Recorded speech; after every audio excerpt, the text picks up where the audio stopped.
welcome back to the Rhein Stadion in Dusseldorf. We've just had the coin toss. Looks like the London Monarchs have won it. So they get the first break, and they've decided that they're going to receive as well. Nick Halling with Garth Jacks from the Arizona Cardinals. Garth, we talked to both these teams today and yesterday. They both said we must get off to a fast start. I think that's the key for both sides. London wants to get off to a fast start in the first two series.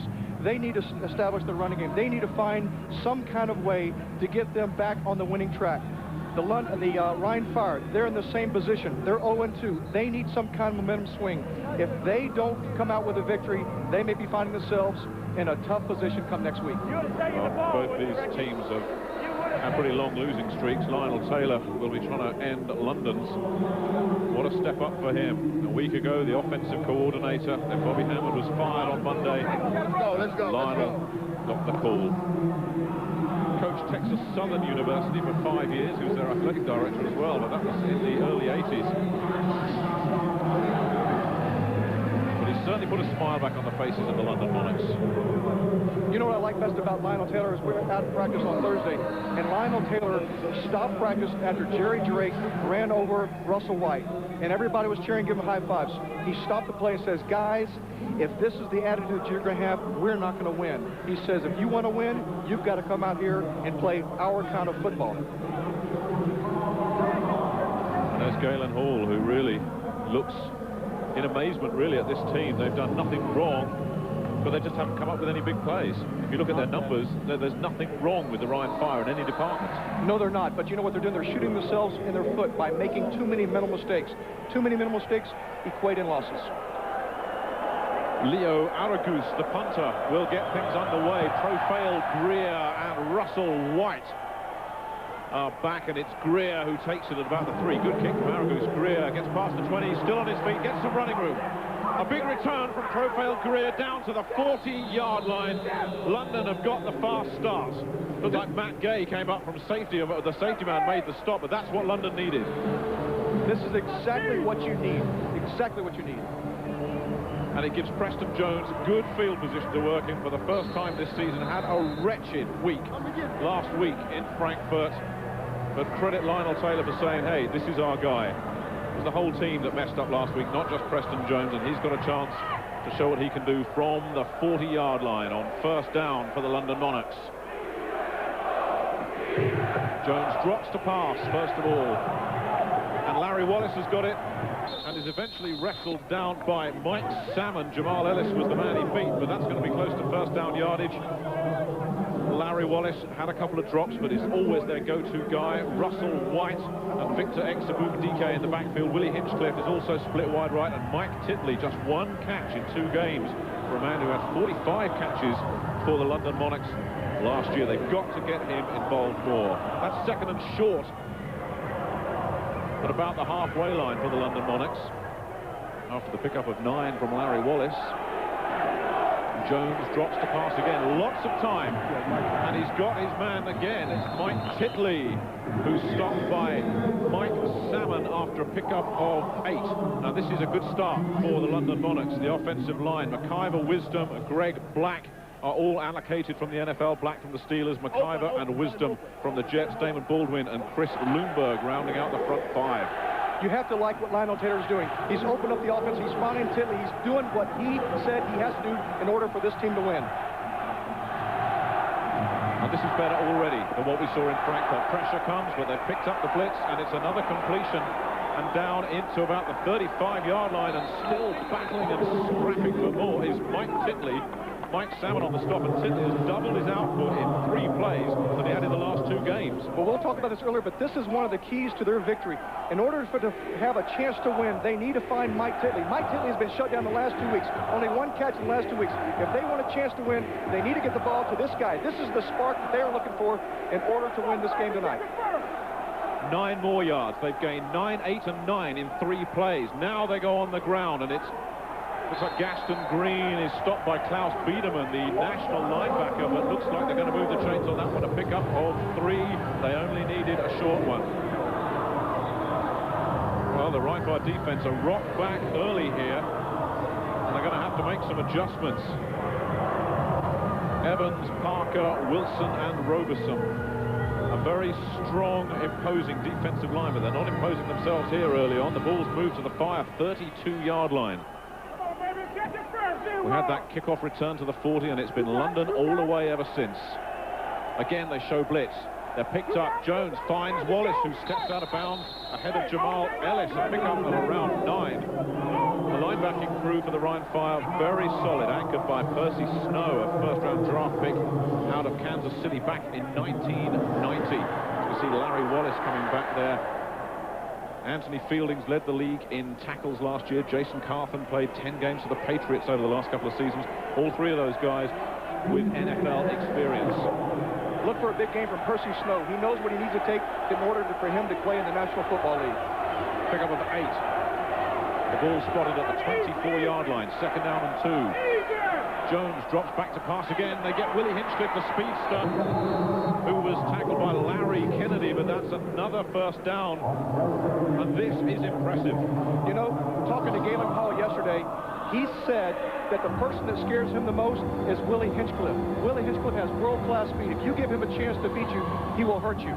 Larry Kennedy picked him up there. Jamal Ellis, the other corner. Gay and Salmon on the safeties. Preston Jones, 5 for 5 on this drive. A completely different player to the one we saw last week in Frankfurt. The ball to the 15-yard line. First down, London. Jones with pressure, gets it off again. Mike Titley will pick up around 3. They're working Mike Titley in isolation on Mike Salmon, and that's 3 catches on the drive. You got to like the fridge. You got to like the excitement that he possesses. But more importantly, you got to like what Preston Jones is doing out there on the football field. He's finding his receiver, the receiver they've been looking to go to for quite some time. The guy that's been shut down for several weeks now. Michael Titley is doing what he does best. That's catching the football, keeping the football, and giving the Monarchs a chance to score. Well, Lionel Taylor is still in charge of the offense here. This is his offense we're seeing now. Second down and 7 after the gain of 3. Jones, just a swing pass to Gaston Green in the flat. Green will pick up maybe a couple before he's ridden out of bounds. Mike Salmon, the safety man, coming in again. You're going to see what happens right here. At the bottom of your screen, you're going to see Preston Jones find the swinging back and Gaston Green picking up a good couple of yards. But what I like, Nick, and I like what London Monarchs are doing. They're finding a way to find the open receivers. Whether it's an outside receiver, a Michael Titley inside, or whether it's a back out of the backfield, they're doing what they need to do. 7 of 7 for Jones. For this, a third down and 5 from just past the 10. And it's not working for him there, I think, is the best thing we can say in that situation. Riddick Parker broke the play up. Looks like he got a little pressure from inside. Preston Jones getting back. Somebody getting a ball on the hand. You know, I thought I lost that ball. It just spun out of his hands. It was like, where is it? But Parker, as you say, had the pressure. So that brings out the former Dallas Cowboy, Roger Ruzek. This will be about 28 yards for Ruzek. Nailed a 39-yarder last week against Frankfurt. This one is straight enough, it's long enough, and the London Monarchs break on top early. 9:27 in the first quarter. That was an impressive drive. So it's London on top early in Dusseldorf. We're back after this. Way to go, man. Hey, way to go. Off to a 3-0 start. What have you seen differently from in the past? In the past, they didn't have that open up offense like that. Now they open up, they're hitting short, picking them apart because base right now they play a little man zone, and the closer they get, they try to play man. If they came back and ran their backs in the flat, they would probably score. But they didn't capitalize. But if they keep doing that consistent, they'd be all right. They got the ball to Mike Titley, which is really important. They had the back coming out of the backfield on that third down play where they had to settle for the field goal, but it looks like the AFL. I mean, it looks like Lionel Taylor's offense now. Okay, let's rejoin our commentators. All week, the London Monarchs were talking about the importance of establishing the run. On that drive, 9 plays, 8 passes, just 1 on the ground, resulting in Roger Ruzek's 27-yard field goal. Larry Kennedy is one of the returners. Terry Richardson is back there with him. A much better start for the London Monarchs after the disasters of last week in Frankfurt. Now, how will the Rhein Fire hit back? Ruzek gets it a high kick, and it's a short, shallow one that it's going to be fielded by Richardson at his own 20. And Richardson's got some space as well and gets close. A flag comes in close to the 40-yard line before he's gang tackled, but there is a flag down. Nick Smith was in on the stop. This is the thing that the players for the Rhein were talking about last night. They cannot afford penalties, and it looks like, we haven't seen it yet, but it looks like it's going to go against the Rhein Fire. This is what's called shooting yourself in the foot. And it is indeed against the Rhein Fire.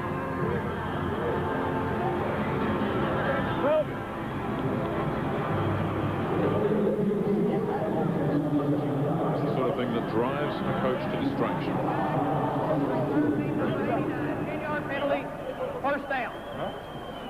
You call it. No. The penalty assessed against Jason Cartman on the return for the hold, but it's Andy Kelly from the University of Tennessee who leads the Fire, as he did in the latter stages of last year, and led them very well. Not a rah-rah guy, but a quiet leader. And the ball has been moved back to the 25-yard line. Flag comes in. They've given it to Derek Clark. And Clark swings past the 30-yard line. Derek Clark from the Broncos. Rick Newble on the stop, but there is a flag. You know, you look at their stats the last two games, Nick, and you see that they've had 17 penalties for 147. All right at the beginning of the game. Well, this is going against London Monarchs. But the initial call that was on the kickoff return, that's 18 in the last 2 weeks. You cannot afford that. London got over 100 yards of penalties last week against Frankfurt. Let's hear the call. Offside, defense, number 99, lined up in the neutral zone. 5-yard penalty. That's Jerry Drake. Well, there's some talent on this Rhein Fire offense, as I say. Derek Clark from the Denver Broncos, really the big playman for them in week 1. He missed last week's loss in Amsterdam, and more movement on the line. That looked like the left tackle, and flags come in, and that was in the territory of Wlaf Hampel, the German national player, number 71. Hampel, who played for the Frankfurt Galaxy last year. Now let's get the call. False start. Prior to the snap, number 82, 5-yard penalty, repeat first down. In fact, it's the tight end Byron Chamberlain, but there is big Wlaf, who's been around this thing right from the start back in '91. There's Chamberlain jumping.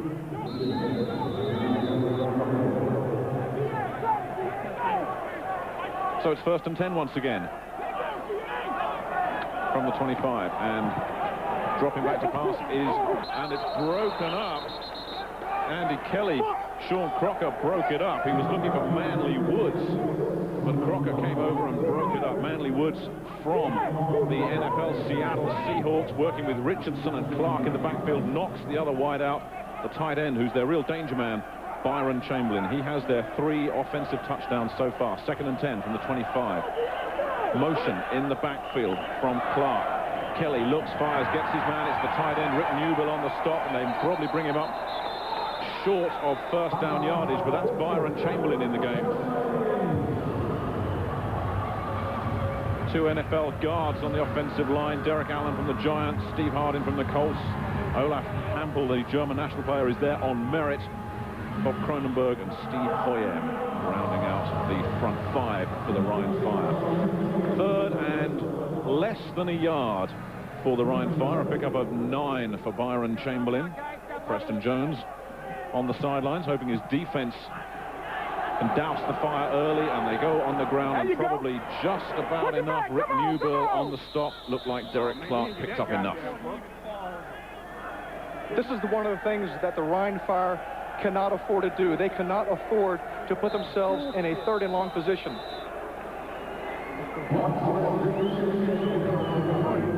Now they're going to measure that one. It's not the best of spots, I have to say, but it looks like he may just have done enough. He had to certainly get it past the 35-yard line. He's done that.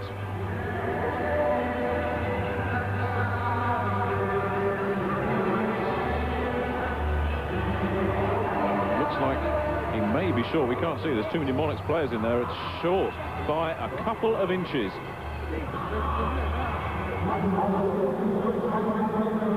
So, good play from Rick Newble.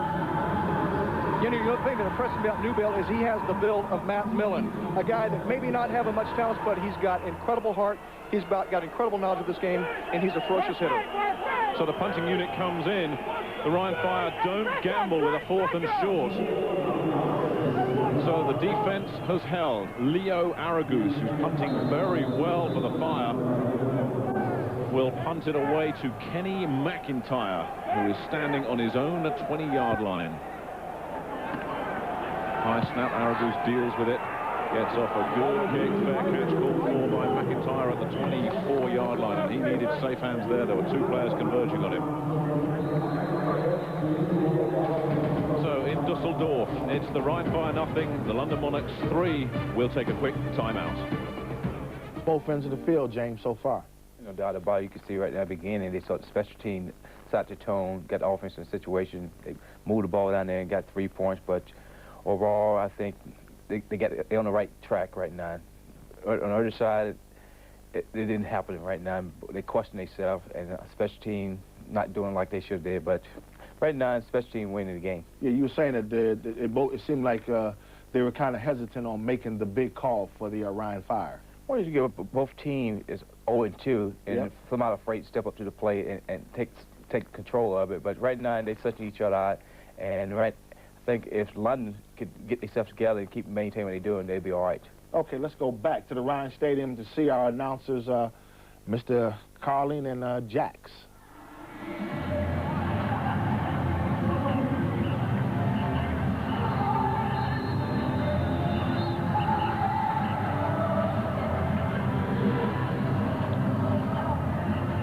Impressive start for the London Monarchs offense. And certainly much better for Preston Jones, who will have settled any nerves he had with that impressive opening drive. 7 of 8, 49 yards. There's a first down at the 23 here. London looking to build on that 3-0 lead. Jones with a lot of time just dumps it off to Russell White, who will pick up around 9 yards before running into Ricky Andrews. Well, we talked about the need for a fast start. London will be happy with what they've done so far. You know, you talk about the keys to London's success. What you're talking about is establishing the running game. They've only had 7 rushing first downs in the first 2 games, which equates to 74 yards per game. If you want to establish a chance to get a chance to win, you need to get the ball to Gaston Green and Russell White. The other thing you need to do is you need to get the ball to Michael Tilley. That's the strength of their offense today. They found him 3 times already, and somebody jumped and a flag went in. It looked like Riddick Parker, the defensive tackle, moved, number 96. We'll have to wait and see what the call is.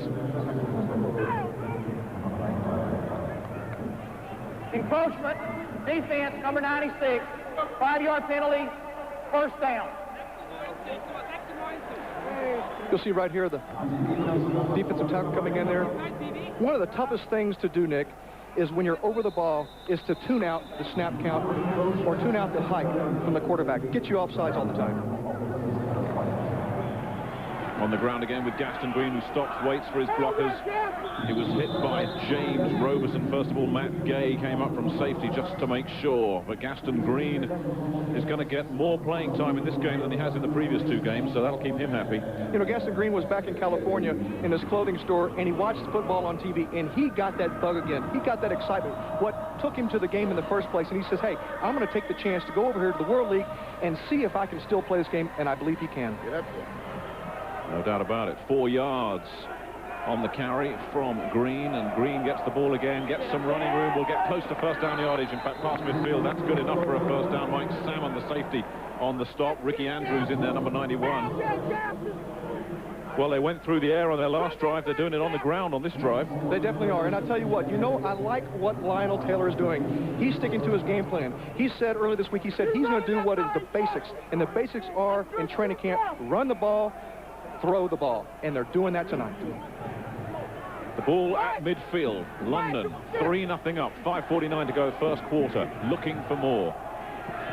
Gaston Green again cuts back against the grain. Doesn't fool anybody this time. Maybe picks up a couple gang tackles. You know, Galen, right now, you got to be sitting there saying, what is he thinking? My team's out there 0-2. What have I got to do to stop this London Monarch offense?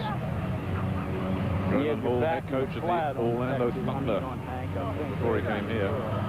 Took them to the World Bowl in linebackers '92. working curls to... Yeah. Second and long for London at midfield. Again, a play fake. Jones finds some running room, and he looks like he's picked up Edwin Howard. Matt Gay and Larry Kennedy converged, but Jones had a lot of time again, and Howard has picked up about 16 yards. I like what Preston has done. He's called a play-action play. That frees the linebackers, and it gives the chance for Edwin Howard to come in on an angle route. You have to like what Lionel Taylor's doing. I know I keep stressing it, but this is what this team, the London Monarchs, need to do to establish a dominance here in this game. It's been very smooth for them so far, and Jones getting good protection with the pitch back to Gaston Green, who looks for blockers and picks up maybe a couple before James Roberson stops his progress. You know, another thing that the Monarchs need to find themselves doing, another thing that's hurting them is third down percentage. How do you do that? You can pick up 5-6 yards on first down. If you want a chance to have a small percentage of going for it on third down, you need to pick up a good gain on first down. They're 2nd and 8 right now. Let's see what happens. Preston Jones already closing in on 100 yards through the air. Very impressive from the man from Georgia. 2nd down and long.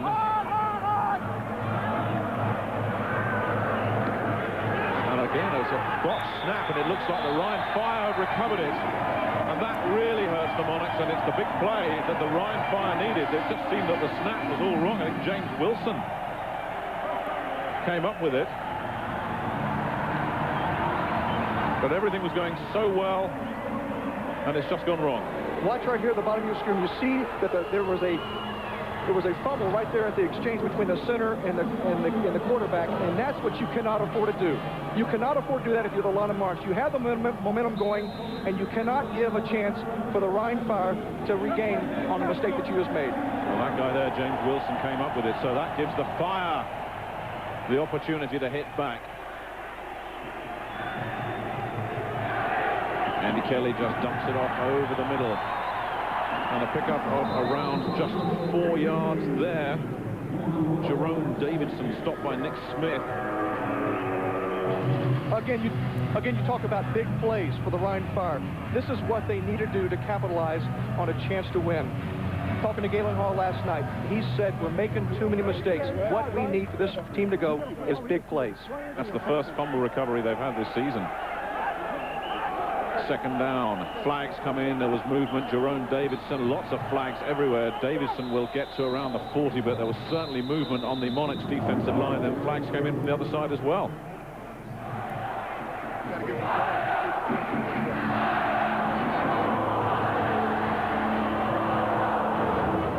It's encroachment against the London Monarchs defensive front.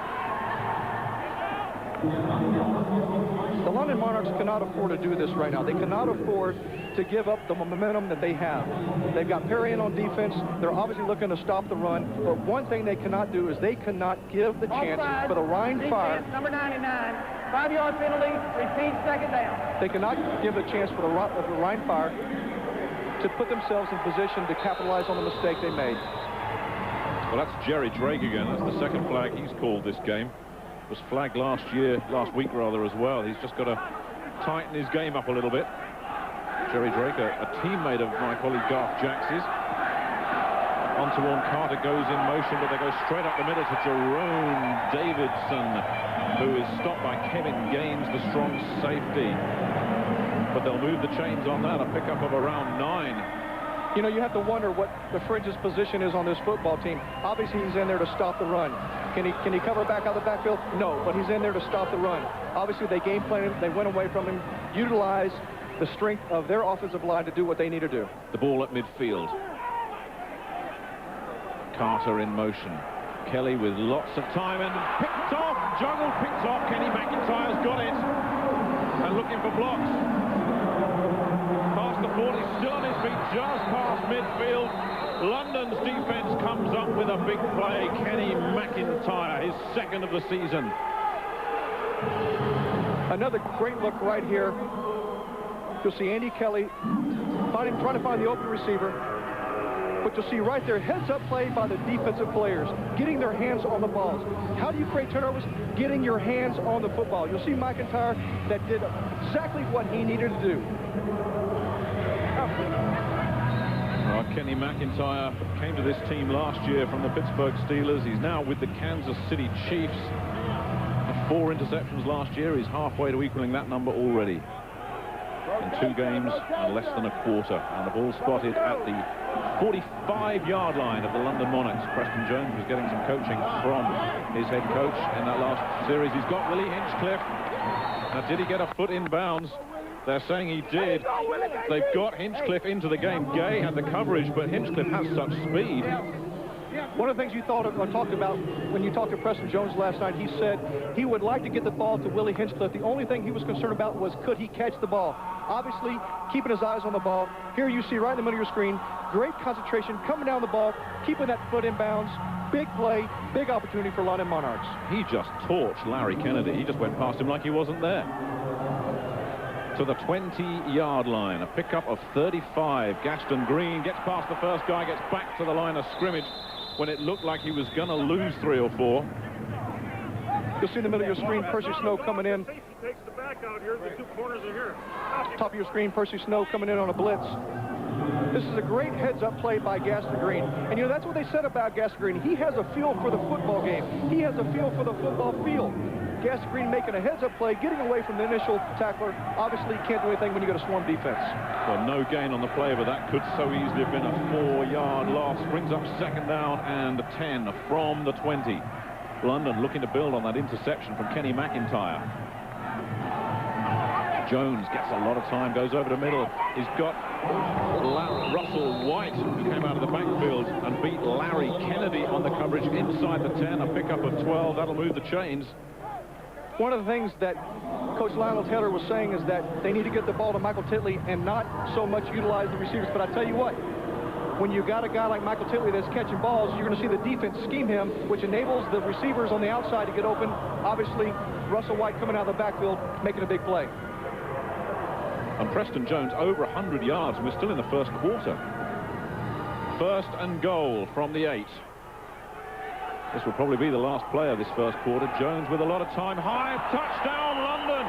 Mike Titley pulled it in with one hand. I like this guy. I was talking to the London Monarchs earlier in the week, and they said this is their go-to guy. If they want a chance to win, you've got to get the ball in Michael Titley's hands. You'll see right here, he's working on the linebacker, getting behind the coverage. One-handed play, great concentration, coming down with a big catch, coming down with big 6. This is what the London Monarchs need in order to win the football game. They need to utilize their key packages on offense. Kevin Hurst will attempt the extra point, the former Leicester Huntsman and Leicester Panthers player, a British national. He's 3 for 3 on the season. Make it 4 for 4. And make it 10-0 London. 16 seconds left in the first quarter. Very impressive. They turned the interception from Kenny McIntyre into 7 points.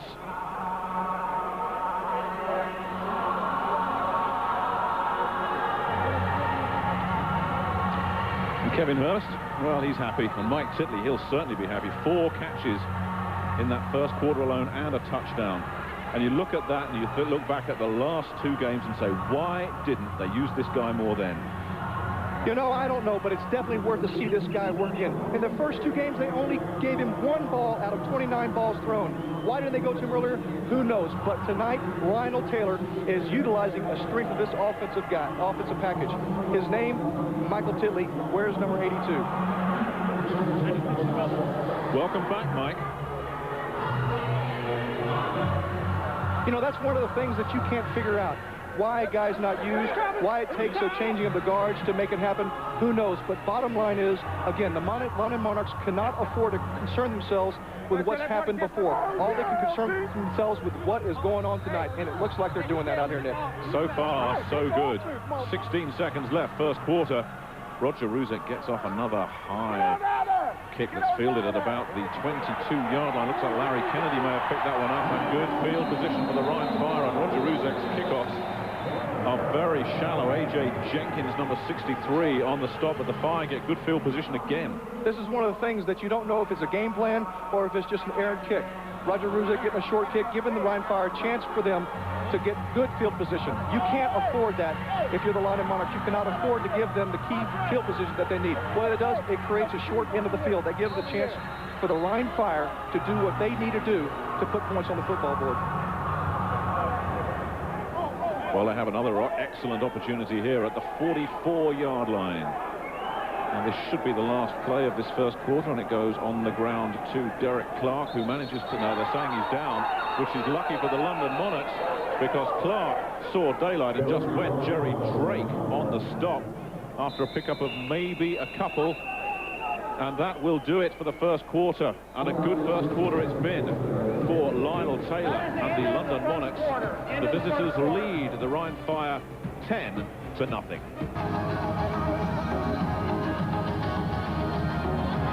And you have to say, the numbers confirm London's dominance of that first quarter. 144 yards, Fire just 21. They've got to get some offense going here. They definitely do, and that's one of the things that the Rhein Fire needs. They need a spark. If they can do that, they may put themselves in a position to win. I don't know.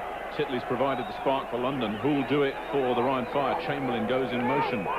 Kelly finds Chamberlain, who is met by Darren Studstill, who came up from strong safety, then was pushed out of bounds by Andre Allen, the linebacker, after a pickup of around 7. Another thing that you got to like. You have to like what Rhein Fire's doing. They need to put themselves in a position where they pick up good yardage on second down, first down, so they don't have a long way to go on third down.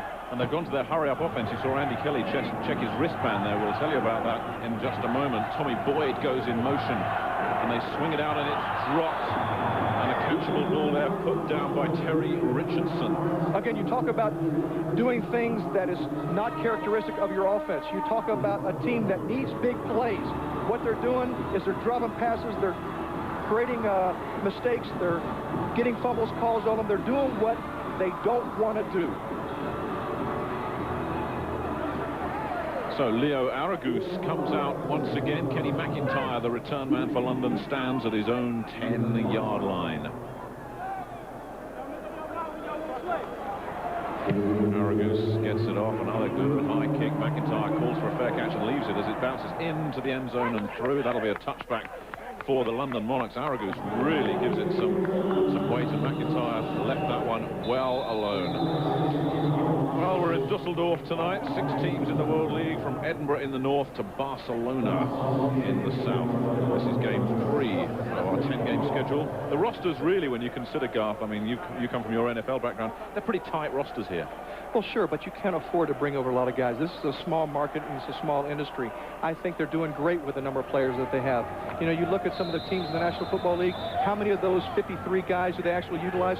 Maybe 40, maybe 45. So I think what they're doing here is great. Preston Jones looking to build on his very strong showing in the first quarter. On the ground to Gaston Green, who runs into trouble after a couple. James Wilson, the defensive tackle, on the stop.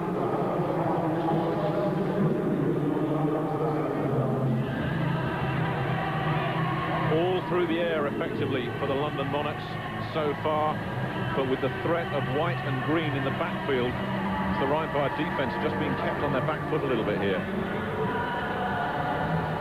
You know, I like the composure this guy has tonight. I think he's getting the job done. Look at those passing numbers there. Jones really on fire in more senses than one. Gaston Green, in fact, Russell White looks for some running room, turns it around, and gets a first down and has more running room, but Mike Salmon had to make that stop at the 40. A pickup of 18 yards, and what a smart play from Russell White, who had nothing one way. He just turned it around and went the other. Great heads-up plays. You'll see to the right of your screen, you'll see Russell White catch the pitch, following his blockers. That's exactly what you want from a running back. However, because the pursuit of the defense, it closes up. What does he do? He turns around, switches positions, puts his ball in the other hand, and he makes yardage by turning the other way. You got to like this guy. This is the thing that we talked about, establishing the running game. If the London Monarchs want to win tonight, they have to establish the running game. They're doing that tonight. They're firing the Titley. They're doing what it takes to win. And I'll tell you, Mike Salmon must wonder if he's playing a one-man defense out there for the Rhein Fire. He's the only guy making tackles for him. Jones fires on first down, broken up. The Jamal Ellis was thinking interception, and that's the first time, really, that Preston Jones hasn't quite got it right. Jason Carthen, I think, got a hand up there. Yeah, that's the thing that will hurt you. If you get a defensive player to get their hand up in the field and the way of the quarterback and the trajectory of the football. Again, there was a chance for the Rhein Fire to make a big play. They didn't come up with it. Let's see if it comes back to hurt them.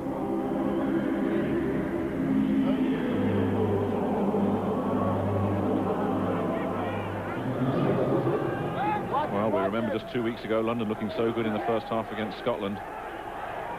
So too early to get complacent yet, but Jones with a lot of time and underthrows a man who was wide open there, Larry Wallace, I think it was, down the middle. In fact, it's Gaston Green, and Jones with a lot of protection. Well, you can't expect Preston to do everything perfect. You know, every once in a while a guy's got to be human, he's got to make a mistake. But I like this guy. Talking to him last night, he feels confident this team could win if they do what it takes. What does it take? It takes them to catch balls, to stay with the offensive scheme, to stay with a package, to do whatever it takes. I like this guy. He's being a field general. And any quarterback would take those numbers. On third down, they go on the ground. Gaston Green gets maybe a yard. In fact, it's Russell White getting a yard. Ricky Andrews, number 91, in on the stop. And that a poor series, their first poor offensive series. Profile Greer, the ball carrier, in fact. Again, you look at their third down percentage the last 2 weeks, 29.6. You cannot afford to put yourself in that position, third and long, second and long. If you want to put yourself in a good position, you need to get first and 5, second and short, third and 1.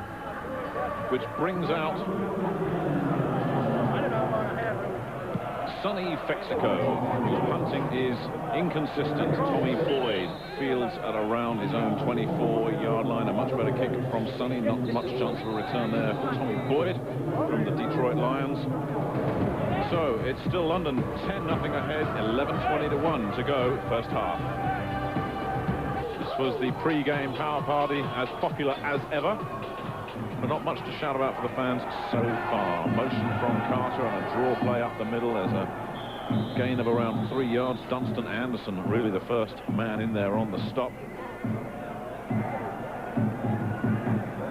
Here are the keys that I think for Rhein getting started. They need to learn to make big plays. The longest play from the scrimmage, we had 16 yards by Terry Richardson. They had 22 yards by Byron Chamberlain for receiving. They need to find a way to find a big play. The other thing they need to do is utilize the wide receivers. They've gone all the time to tight end Byron Chamberlain. I think what they have to do is they need to find a way to get the ball around. A pickup maybe of just a couple there. Blaine Berger on the stop. Jerome Davidson, the ball carrier once again, but Berger just racked him up.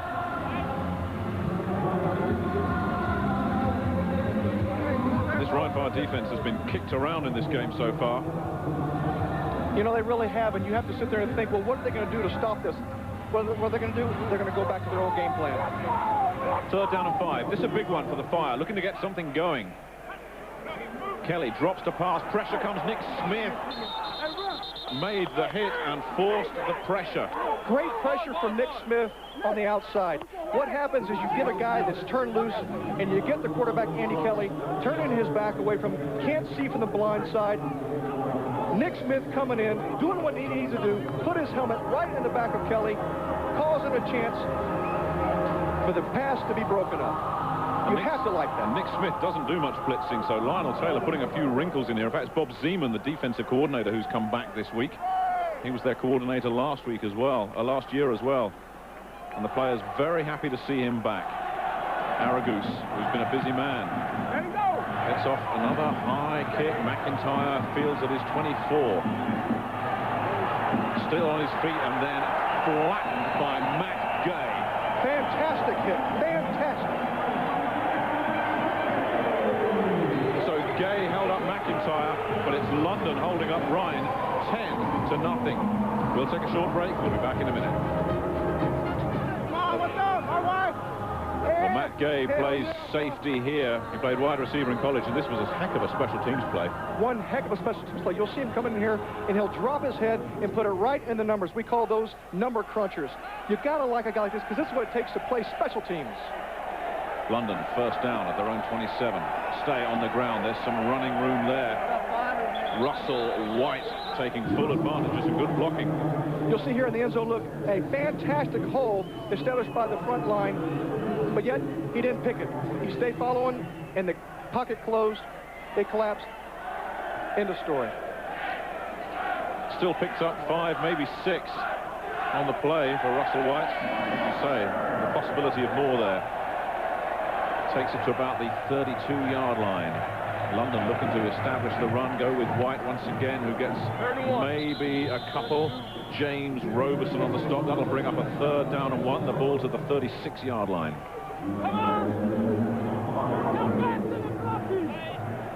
But London just running riot here offensively, all through the air, 10-1 in terms of first downs.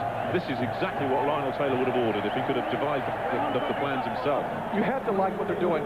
10 first downs, that gives them a chance to put a position to score. Let's see what happens here on 3rd and 2. Well, they'll be looking to convert here. They were 3 and out last time, and Gaston Green is met and nailed by James Wilson.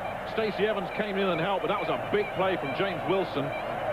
You'll see right here with James Wilson coming in, and this is what the Rhein Fire defense has to do. They have to pin their ears back, and they have to create a new line of scrimmage. You'll see him come in here, defeat the blocker, and meet Gaston Green in the backfield. That's what the Rhein Fire defense has to do if they want to get this game back in their hands. So Sonny Fexico comes back out to handle punting duties. Tommy Boyd waits at his own 27. Sonny gets a shallow kickoff, which Boyd fields at the 27, gets past the first man, looks for some running room, gets a block, and is pushed out of bounds at about the 35-yard line. Kevin Gaines, but there is a flag. Once again, you see a flag. You see that Rhein Fire doing the very thing that Galen Hall said last night we cannot afford to do. We don't know yet what the penalty when the infraction is on, whether it's on the Rhein Fire, whether it's on the London Monarchs, but obviously you see that the Rhein Fire is doing things uncharacteristic of this football team. Penalties are hurting them. They have just as many penalties coming into this 3rd game as the London Monarchs, but they're doing the very things that they said last night they cannot afford to do. And there's a penalty each. Both these two teams really still drawing too many flags. Picked up the flag. Hold up, man. What they call? And we're seeing a little too much of referee Walt Coleman for these fans' likings. We have an announcement downfield on the kicking team, number 57.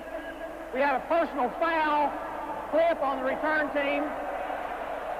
Number 75, by rule, we'll penalize the clipping. First down.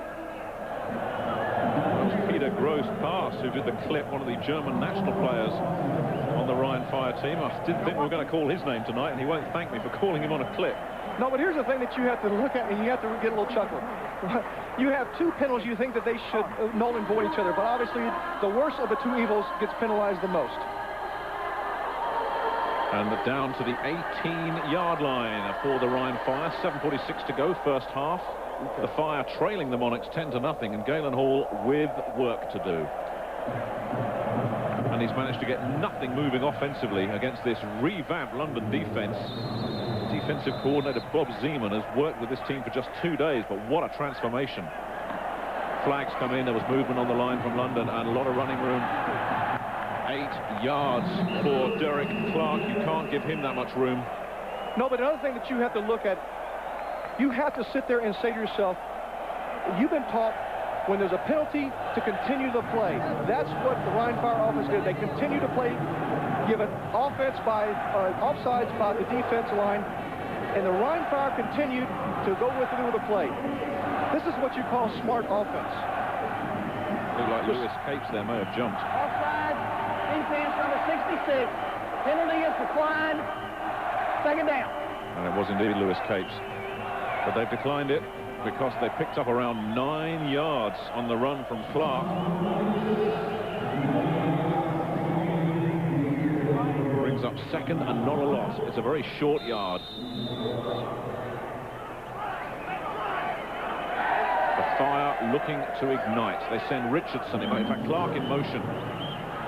And they go to Byron Chamberlain, loose ball, fumble, Andre Allen has recovered it for the London Monarchs. Another big play. Chamberlain. Another big play for the London Monarchs. Right or wrong, let's just make them. Right, now don't let him talk him out. You'll see right here in the end zone shot. You'll see them doing what they need to do. They need to find a receiver. They find the open receiver, Brian Chamberlain. But you see the fantastic hit and the ball coming out. That's a fumble. And that is a fumble. That is indeed a fumble. That's a turnover. That's a big play for the London Monarchs. But there's some confusion among the officials. The replay clearly showed a fumble. Chamberlain lost that one before his knee was down.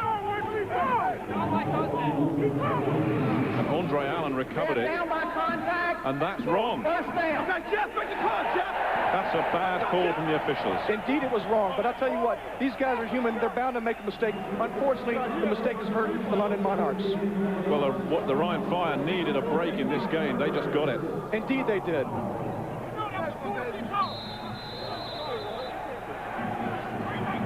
First down at the 30. On the ground once again, the Rhein Fire, and a loss of 2 or 3 yards. Rick Newville came steaming in on that one. Terry Richardson, the ball carrier. Let's go back to look at the play again. What do you got?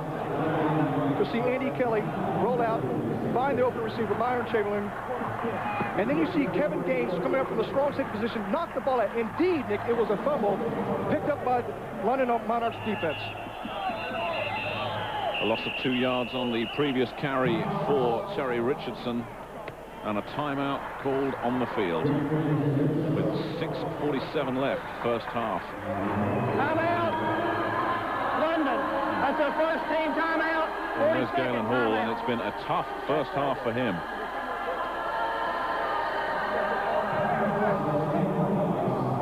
Galen Hall last night told us both. He said this team cannot afford to make mental mistakes. They cannot afford to get out of their game plan. They said they're not an 0-2 team. This team is highly talented. Obviously, what they're doing tonight, they're not playing like a talented football team. They're playing like a team that makes too many mental mistakes. Well, these two teams looking to get their first win of the season. They're the only two teams in the World League looking for their first win. The other guys all play tomorrow. Scotland, Amsterdam, Barcelona and Frankfurt. The Claymores at home against Amsterdam. That could be a good run. And Barcelona entertaining Frankfurt. If Scotland and Frankfurt can win those games, they will be closing in on a World Bowl berth, and those two teams meet in Game 5 of the season.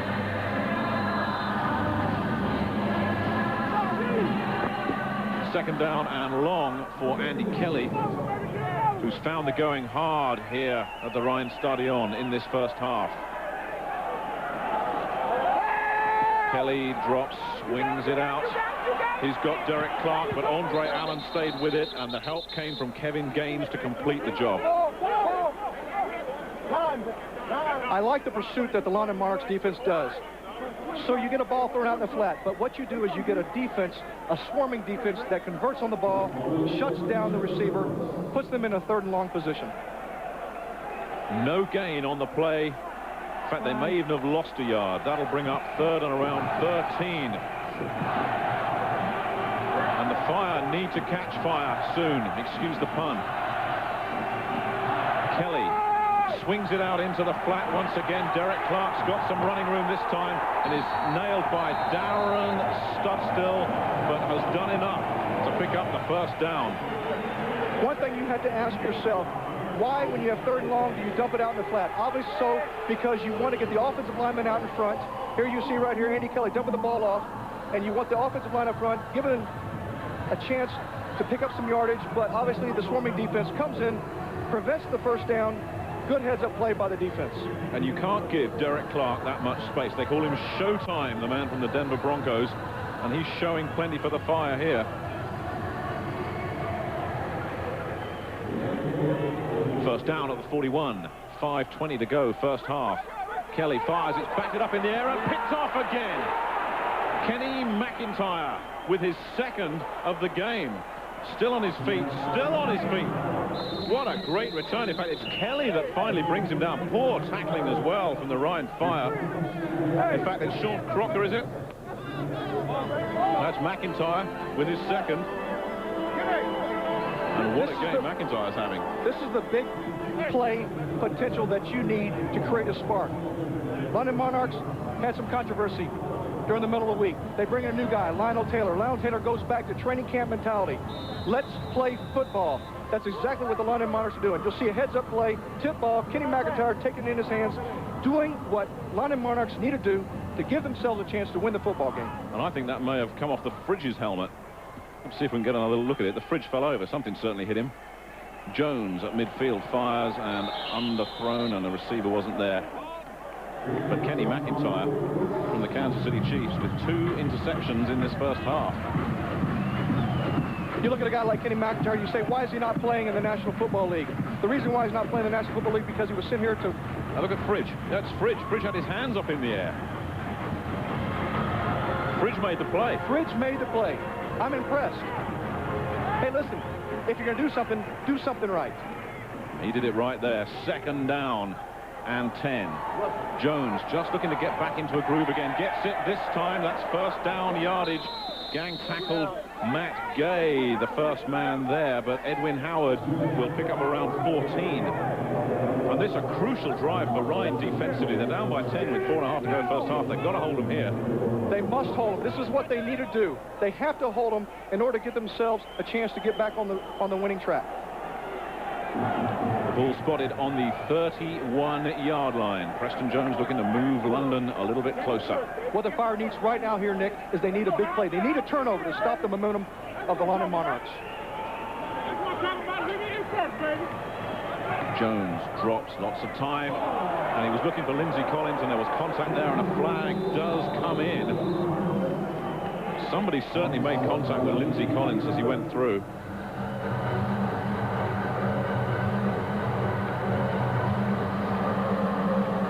It just seems like the Rhein Fire defense is not playing in sync. They're not doing what they need to do to give themselves a chance here. Well, there's the Fridge. He's done his work for the night. Let's see what the... Interference, defense, number 27. That's Jamal Ellis, the cornerback from the Denver Broncos. And another big break for London. Here you'll see Preston Jones looking for the open receiver. He finds number 86, Lindsey Collins, and he got a little interference early. That definitely hurts the Rhein Fire. That gives the chance for the London Monarchs to give another 1st down in a position to go in for the score. At the 15-yard line, so they're well into field goal range, but Preston Jones will be thinking 6 here. Jones, the blitz comes, and Jones had to just get rid of it. He was looking for Ed Howard again, but the pressure was coming from the outside. Oh, these numbers for Jones, very impressive. Poor old Andy Kelly. He can't buy a break at the moment. No, he can't. And Preston Jones said last night, in order for him to regain composure, he needs everybody working with him. He needs his receivers. He needs his running backs. He needs his offensive line, and he needs his head coach. I believe that's what's happening tonight. Well, Lionel Taylor must have a magic wand in his kit bag. This is a transformed team from what we saw last week, which was a little better than a rabble, quite frankly. Jones, pressure comes, Jones gets rid of it, and it's almost caught by Mike Titley, who came up with one superb catch for the touchdown. Couldn't quite bring that one in. You know, I like what Lionel Jones is doing, Lionel Taylor. I think Lionel Taylor is doing what he thinks will give this team a chance tonight. He's not coming out and throwing some superb pass here. He's not coming out and trying to redefine the running game. He's going back to training camp mentality. Run the ball, pass the ball. Well, the London Monarchs coming into this game averaging something like 190 yards per game. They're already just about up to that, and we're not even at half-time. Jones on 3rd down, deep drop, fires, gets a man, Mike Titley, who is brought down shy of the first down marker. Sebastian Savage, I've been looking forward to saying that name, was on the stop. Sebastian Savage. That is a great football name. Yeah.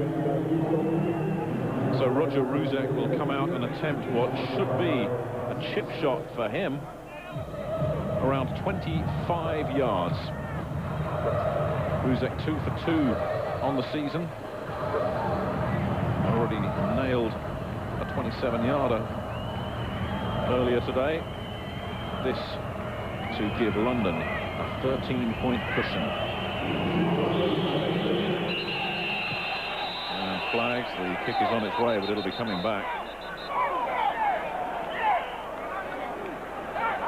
Well, they use Mike Titley again there, short of the 1st down, but that's Mike Titley's 5th catch of the ball game.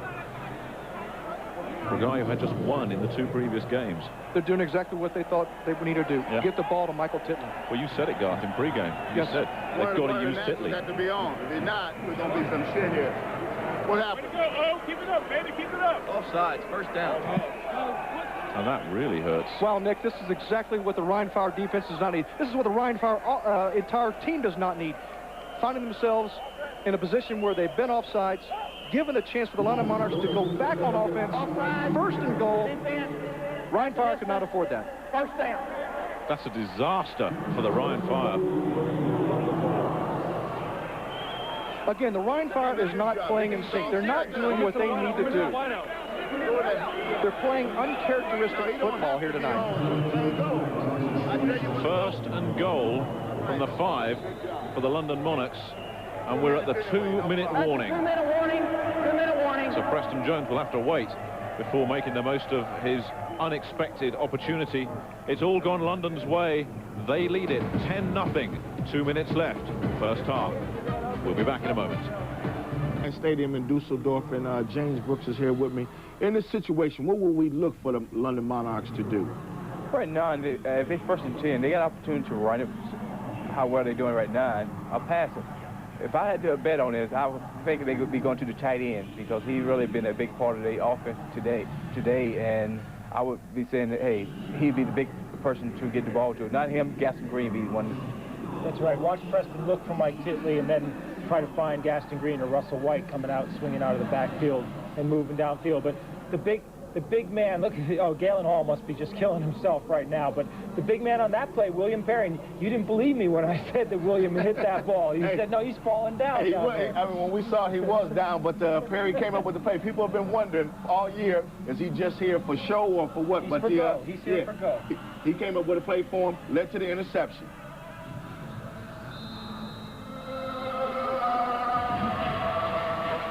Preston Jones and the London Monarchs closing in on 200 yards of offense in this first half.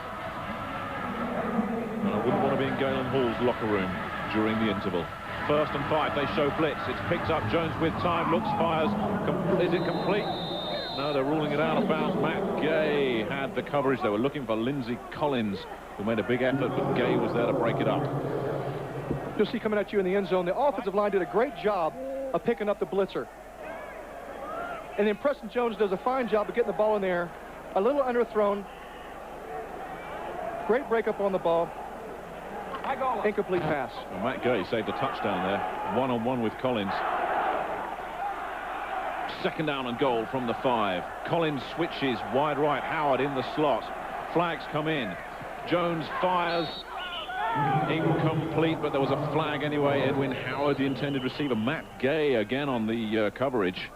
But another flag, and flags have really hurt the Rhein Fire. This is 6 for 58. This is number 7 coming up here. You cannot afford to give the opponent momentum, and that's exactly what the Rhein Fire is doing. They have a chance to make it third down. Now what they're going to do is they're going to move the ball up a couple inches, and they're going to replay the second down. There's bad news here for London. Preston Jones limping very heavily. Number 91. The team doctor comes out to get him out of there. So Frank Costa will come in at quarterback. But this could be a serious blow Timeout. for the London Monarchs, who take a timeout as a result. 40 seconds. Timeout. This is something that scares you if you're the London Monarchs. The guy that's been driving the ball up and down the field, hurting the Rhein Fire defense, all of a sudden he comes up with an injury on a play that was kind of a fluke. Now you got a guy like Frank Costa coming in here, and as an offense, as a defense, you don't really know how he's going to perform. When talking with Coach Lionel Taylor last night, he said he was not afraid. If Preston Jones was struggling, he was not afraid to put Frank Costa in there. Well, I didn't see anybody hit Preston Jones. Could be a cramp or something like that, perhaps. Let's see if we can work it out from here.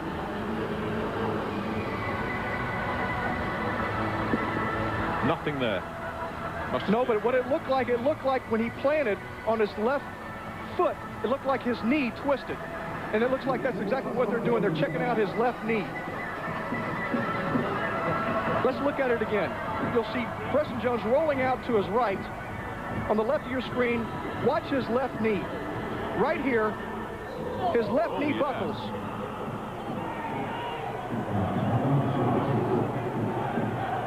That is something that you cannot afford to do. So Costa takes over on second and short. They give to Russell White, who fumbles the ball, recovers his own fumble with Mike Salmon on the coverage. And London are rolling the dice here. Again, if you're Preston Jones, you've got to be feeling, I'm letting this team down. I hurt myself. Nobody hurt me. I hurt myself. You know, it's a play that we just saw. I mean, the improper exchange of the handoff, a fumble that was called. That's a thing that hurts. Preston Jones. He just said he's never pulled a hamstring in his life. He thinks it's a hamstring. Costa stays in on third and goal from the 5. In what has been an eventful drive. Costa, they pick up the blitz again, fires, and it's broken up. Another touchdown saving play. Larry Kennedy on the coverage that time, or that was going for 6. That was a great heads-up play by Larry Kennedy. You see Frank Costa rolling out to his right. Looks like he has an open receiver. Throws the ball. Larry Kennedy, number 2, bats the ball away. That could be right there a great momentum swing. Again, you see another angle to the left of your screen. Larry Kennedy coming in. Great break on the ball, knocking the ball down. 23 yards for Roger Ruzek. This is where the Rhein Fire messed it up before, offsides, to give London an automatic first down. And Ruzek kicks it, hits the post and goes in. A wobbly one from Roger, but it counts. Now, how close is this? A guy like Roger Ruzek brought in to kick field goals, a very consistent field goal kicker. But let me tell you something, Nick. When things are going right, they all go right. So I was thinking when your luck's in, although Preston Jones probably won't think his luck's in at the moment. Earlier we showed you the replay, looked like his knee, but what actually happened is it looked like he popped his hamstring. Preston Jones saying, when we were listening to him, he said, I've never done this before. I've never pulled a hamstring. This has got to be frustrating, Nick, for a guy that's brought this team back and could give him a chance to put them on a victory, on a road to victory. Well, a guy who's proved himself after an awful night in Frankfurt last week has come out and played a very solid half of football, and you hope it doesn't end like this for him tonight.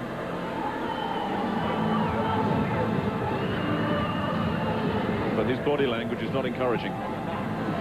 No, it's not. Now it's up to Frank Costa to take over with the same thing, the same intangibles that Preston Jones was doing, and continue to drive this offense up and down the football field.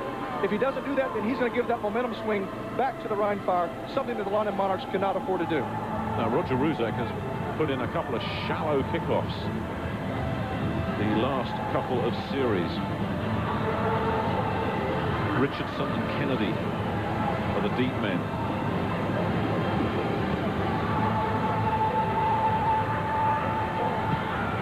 Ruzek gets off another poor kick that takes it off at the 22 and is fielded at the 15 by Richardson, who slips and falls over at about the 39-yard line with Steve Hutchinson, number 45, in on the stop. One of the British national players. What happened on that? But impressive stuff, nevertheless, from Preston Jones in that first half. And Monarchs fans will be hoping he comes back. Fantastic numbers. Numbers that you look for quality in the National Football League. Anybody in the National Football League would love to have these kind of numbers. There was a flag. What was the flag on? But the kickoff, again, from Roger Ruzek, has given the Rhein Fire an opportunity to hit back inside. A minute left first half. They've got it at their own 39. And Andy Kelly gets some pressure. Morris was around the corner, but he got it off, and it's another drop ball by, this time, it's Jerome Davidson, and that's 2 or 3 drops for Kelly. And when you look at quarterback stats, there should be an asterisk there. There should be a specific category for drop balls, linemen's hands in the face. A lot of times, though, Nick, the blame goes to the quarterback. Always goes to the field general leading the offense. Unfortunately, you get drop balls out here. Stop the clock with 50 seconds to go. Lots of movement. Dunstan Anderson came through. Jeff Hunter came through, and flags came flying in. Dunstan Anderson was certainly across that line of scrimmage early. Now, whether he was drawn or not remains to be seen, but number 93 for London broke on the play. Jeff Hunter followed him. Unfortunately, that's one of the toughest things for defensive linemen to concern themselves with. It's voice inflection. Keeping their eye on the ball is one of the hardest things to do. That's what this defensive line has to do. They're subject to jumping off sides. We've seen it earlier in the game. Again, this is another infraction. Offside, defense, number 93, 5 yards, repeat second down. And there's Dunstan Anderson's number called.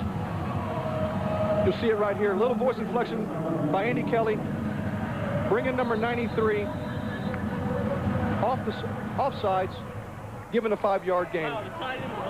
Second down and 5 at the 45-yard line for the Rhein Fire. 48 seconds remain, and Jeffrey Hunter moved this time, and they go on the draw play, and enough for a first down, a pickup of around 7 yards. Nick Smith on the stop. Terry Richardson, the ball carrier. In fact, it's Derek Clark who calls a timeout. This is the very thing that the London Monarchs cannot afford to do. They cannot afford to give up yardage when they've got this type of a lead. See the sideline there, that's Wes Chandler, the former San Diego great. The guy sitting outside the wide receivers. might be able to get it to him, okay? To the bounds? Yeah, so tighten the Husky. Why? Because they're rolling up that side over there, okay? And then you always have your back. You can check here. What? Galen Hall has told Andy Kelly what he wants. Frank Costa may have a half of football ahead of him, thanks to that injury to Preston Jones. Came in last week, completed 3 for 12, but had at least 4 balls dropped on him in the fiasco in Frankfurt. But showed flashes that he's a capable quarterback. Former of the University of Miami. First down. Fire. Kelly gets protection, and it's complete straight down the middle. Byron Chamberlain will pick up around 12 yards. Rick Newbill, the first man there. And they're in the hurry-up offense with the clock continuing to run inside 25 seconds. London Monarchs need a big play here. They need to come up with a fumble, an interception, something to stop the Rhein Fire. Kelly spikes the ball to stop it at 17 seconds. They've had field goal problems, the Rhein Fire, so they'd like to get this a lot closer. Manfred Bergsmuller, the German national, has not really done the job for them. Leo Aragus is a punter first and a kicker second. But that's why the Rhein Fire are 13 points adrift. But a touchdown here would just give them a huge momentum swing. A touchdown can change the whole outlook of this football game. That's what the London Monarchs cannot afford to do. They cannot afford to give up a touchdown. Hey, you're inside the 30 or the 40-yard line, inside the 35. If you give up 3 points, that's okay. You go into the locker room down just or up just 10, but at least you've got to stop them from creating a touchdown. Meanwhile, there's a flag that seems to have slipped out of somebody's pocket. Illegal substitution, defense at 12 men on the field. 5-yard penalty, repeat In fact, first it's down. not fallen out of anybody's pocket. It's an illegal substitution against London.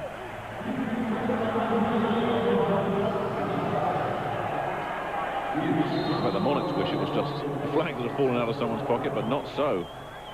Chains move, first down to the 28.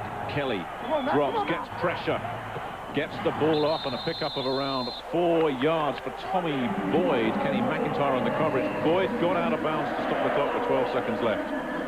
That was a heads-up play by Tommy Boyd getting out of bounds. Now see right here, you'll see Andy Kelly getting the ball to Tommy Boyd. Tommy Boyd doing what he has to do. He has to stop the clock, give them another chance to go for the 6. And it's second down at the 23. And this will be a 40-yard kick from here. Aragus was kicking 50-yarders in pre-game warm-up. Time again for Kelly, who's got a man. Byron Chamberlain pushed out of bounds by Nick Smith at the 5-yard line. Out of bounds with 7 seconds left. You see Preston Jones, or Andy Kelly, drop him back, trying to find the open receiver. He finds his tight end, number 82, Byron Chamberlain, keeps his eye on the ball, makes a great heads-up play. First and down, first and goal on the 6-yard line.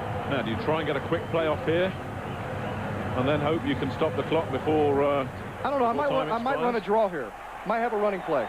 7 seconds to go, first half. Kelly drops, looks, fires, underthrown with 3 seconds left.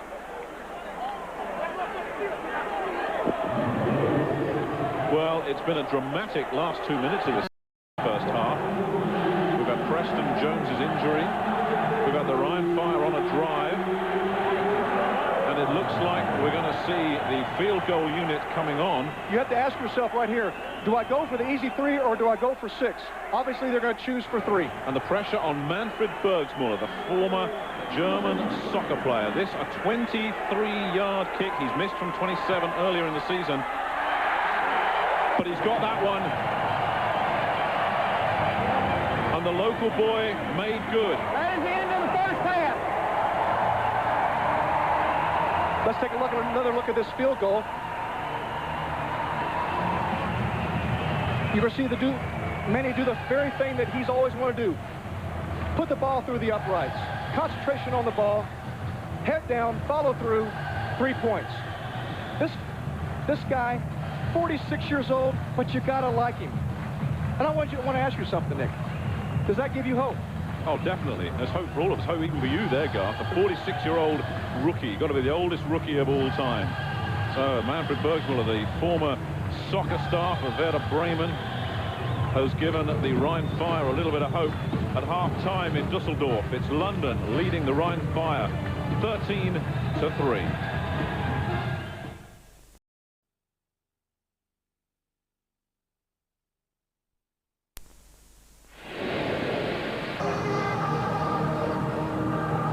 Half-time in the Rhein Stadion.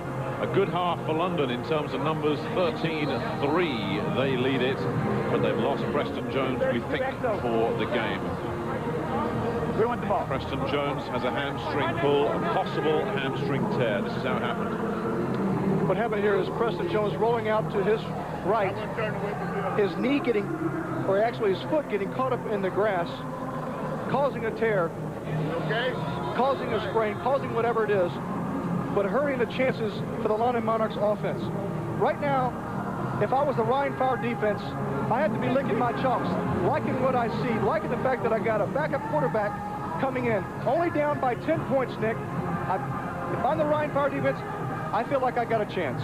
Despite those numbers for London, which in the first half were very impressive, 152 yards from Preston Jones, and over 20 minutes of possession.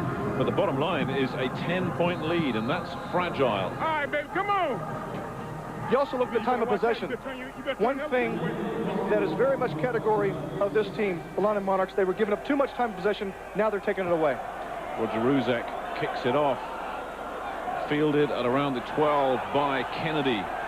We broke one earlier, and Kennedy runs into A.J. Jenkins and Nick Smith at about the 36. Another shallowish kick from Ruzek. Well, Andy Kelly really moved that team well in the last 55 seconds, got them down into field goal range. Very cool customer. He's not the sort of fellow that's going to be flustered. No, he's not. He was telling us last night that he feels confident about his potential, about his talent. Now he just needs to do what they set out to do. Find their receivers, find their tight end, find their running game, find some way to make a big play. And you get the feeling that the first drive for both offense and defense here could set the tone, and they've got another pass out into the flat. Derek Clark is gang tackled after a pickup of around 4. Nick Smith, the first man there, Kevin Gaines shortly afterwards. Obviously, you see that the Rhein Fire is not afraid to go into the receivers. They're back out of the backfield, doing what they need to do to get themselves back in this football game. Pick up about 6, 8 yards, give themselves a chance to win. Second down and around 4 for the Rhein Fire, working their no-huddle offense. They've got 60 plays on their wristbands. Byron Chamberlain goes in motion. Kelly drops, gets some pressure, gets away, and drops. Dunstan Anderson had coverage. Manley Woods had a shot at picking up the pass, but there was pressure.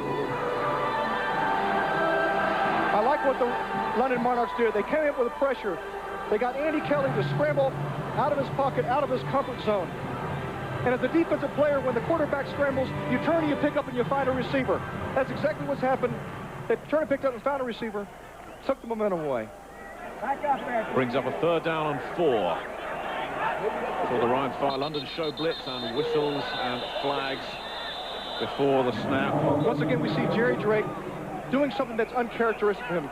I've been to camp with him. I've been during the season with him. This is a guy that you'd like. You like his tools, you like his skills. But again, he's jumping off sides. Defense, number 99, 5-yard penalty, first down. That is Jerry Drake. Yeah, we mentioned the 60 plays that they have on the wristband. It just makes sure everybody's on the same page. Right, it's not just for the receivers, it's not for the backs, not just for Andy Kelly, it's for everybody, the whole team, so they can stay in sync, so nobody can say, hey, I didn't know what the call was, I didn't know what to do. You got it right there on your wrist. First down, Rhein fire. Tommy Boyd split wide right. Again, lots of movement at the line. Dunstan Anderson jumped there.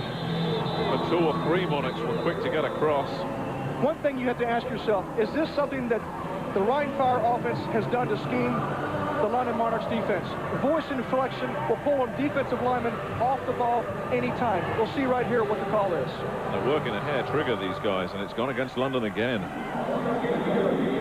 This is the 4th or the 5th time that the London Monarch defensive line has been off the field. They can't afford to do that. And you can pick any one of 3 guys here. Sure you can. Offside, defense number 93, 5-yard penalty, still first down. Dunstan Anderson gets the call. They've just got to get a little bit more discipline. Too many flags for both these teams last week and again this week. At the beginning of the game, London Monarchs had only 1 or 2 penalties. Rhein Fire had a lot. Here, London Monarchs are picking up on their penalties. Brings up first and short for the Rhein Fire. We're going to get back on track. Kelly gets some pressure, manages to get rid of it, but Derek Clark couldn't hang on. Pressure came from Jerry Drake. Obviously, the defensive backfield for the London Monarchs are the ones that cause Andy Kelly to double pump, hold the ball in his hand, try to dump off. Obviously, that didn't work.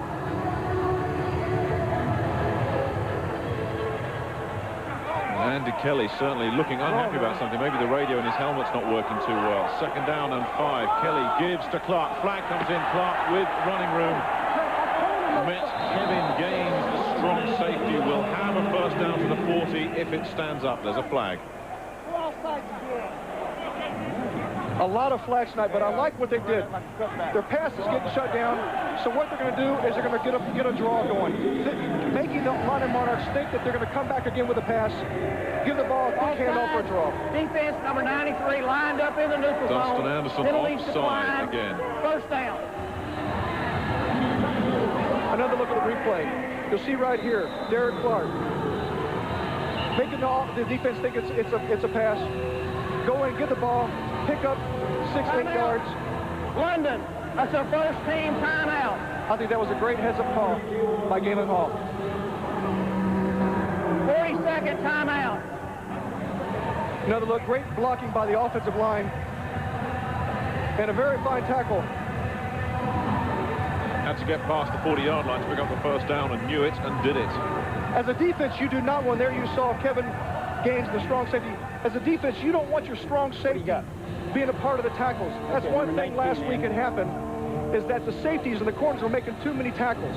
What you want is you want your interior linemen, you want your linebackers making the plays. That's not a good sign, Nick, when you have your safeties and your corners having to make tackles in the open field.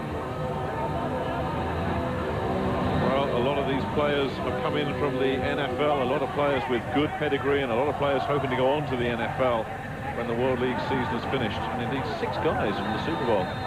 You know, you have to ask yourself, why are guys here? Are guys here just for the fun of it? Sure, a lot of them are. Are guys here because they want to play? Sure they do. Some guys are national, some guys have been protected, but they're here because they want to play the game. First and goal, Nick Halling with Garth Jacks from the Arizona Cardinals. Andy Kelly hands it off to Derek Clark, who is nailed early, just a couple there. Rick Newbill, the middle linebacker on the stop. Derek Clark, one of those guys from the NFL. He's with the Broncos. Derek Clark actually allocated to the Rhein Fire. They've got 8 or 9 players altogether from the NFL. Derek Clark is just one of them. Tommy Boyd comes in from Detroit. Byron Chamberlain, also Denver. And Manley Woods, who we've not seen much of from Seattle. Flags everywhere again.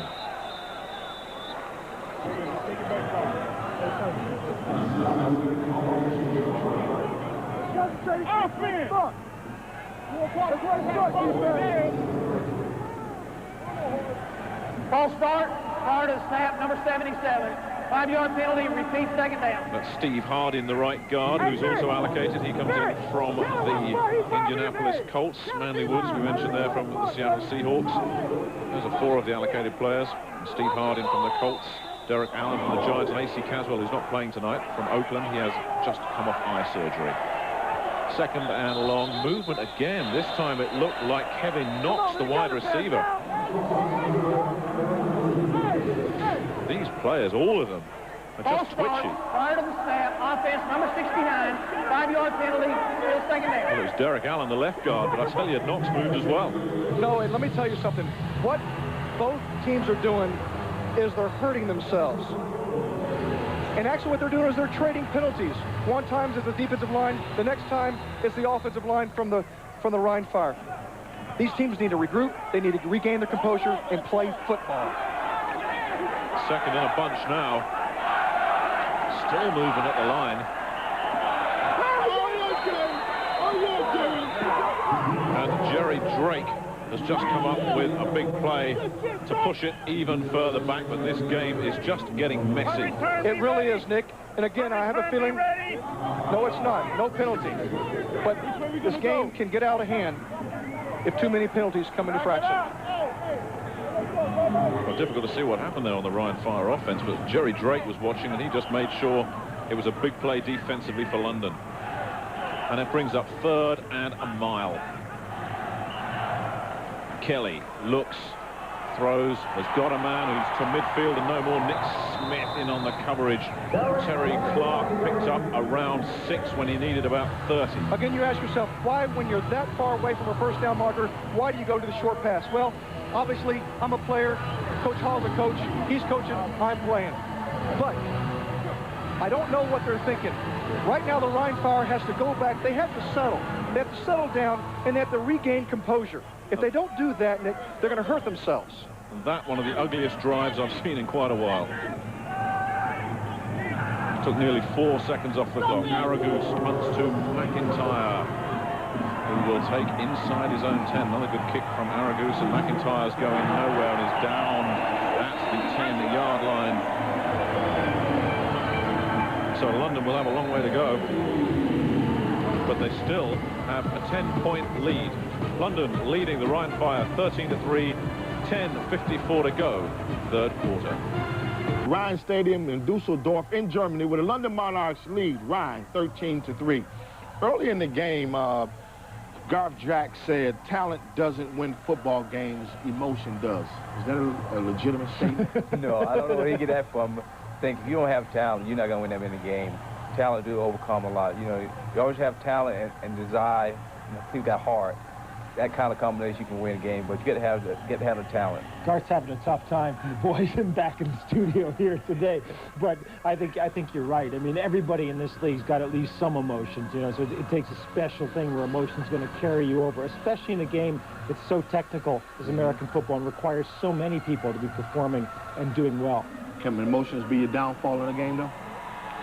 To a certain extent, but not. You know, I mean, if you got talent, you can overcome a lot of things. And that's what you have to do, but you don't have that kind of talent. Hey, we're back to Dusseldorf.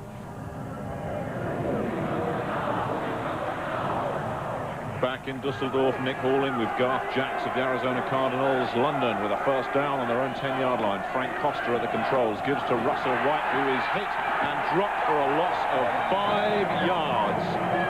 And they really have tightened up this Rhein Fire defense.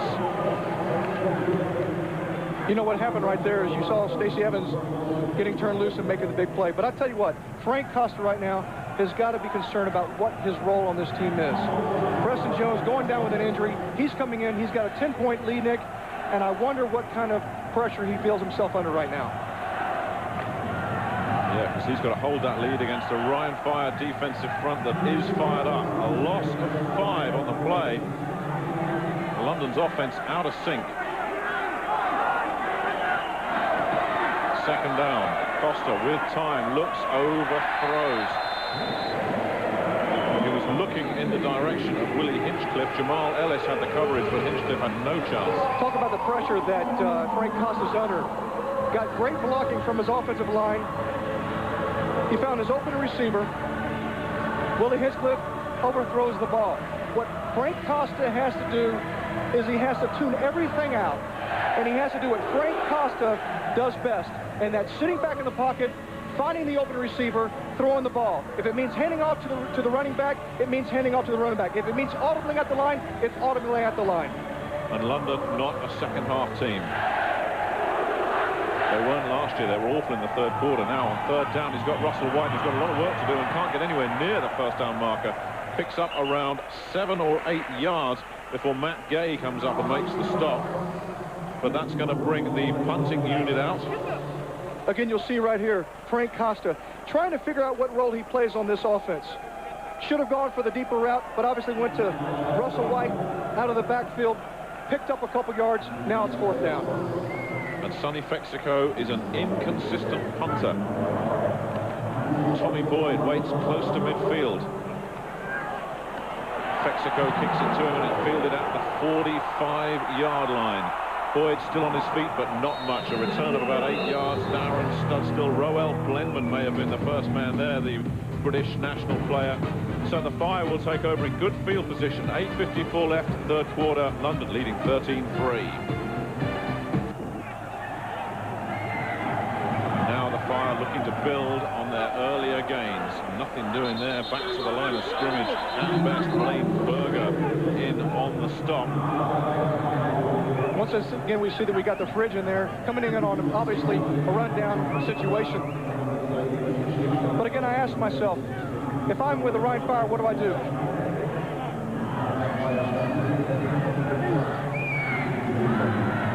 That's what Andy Kelly's been doing, looking for his tight end. And it's been effective. Flags come in again, and the ball batted up in the air. There's a flag down. Sean Crocker in on the coverage for London, all over Kevin Knox.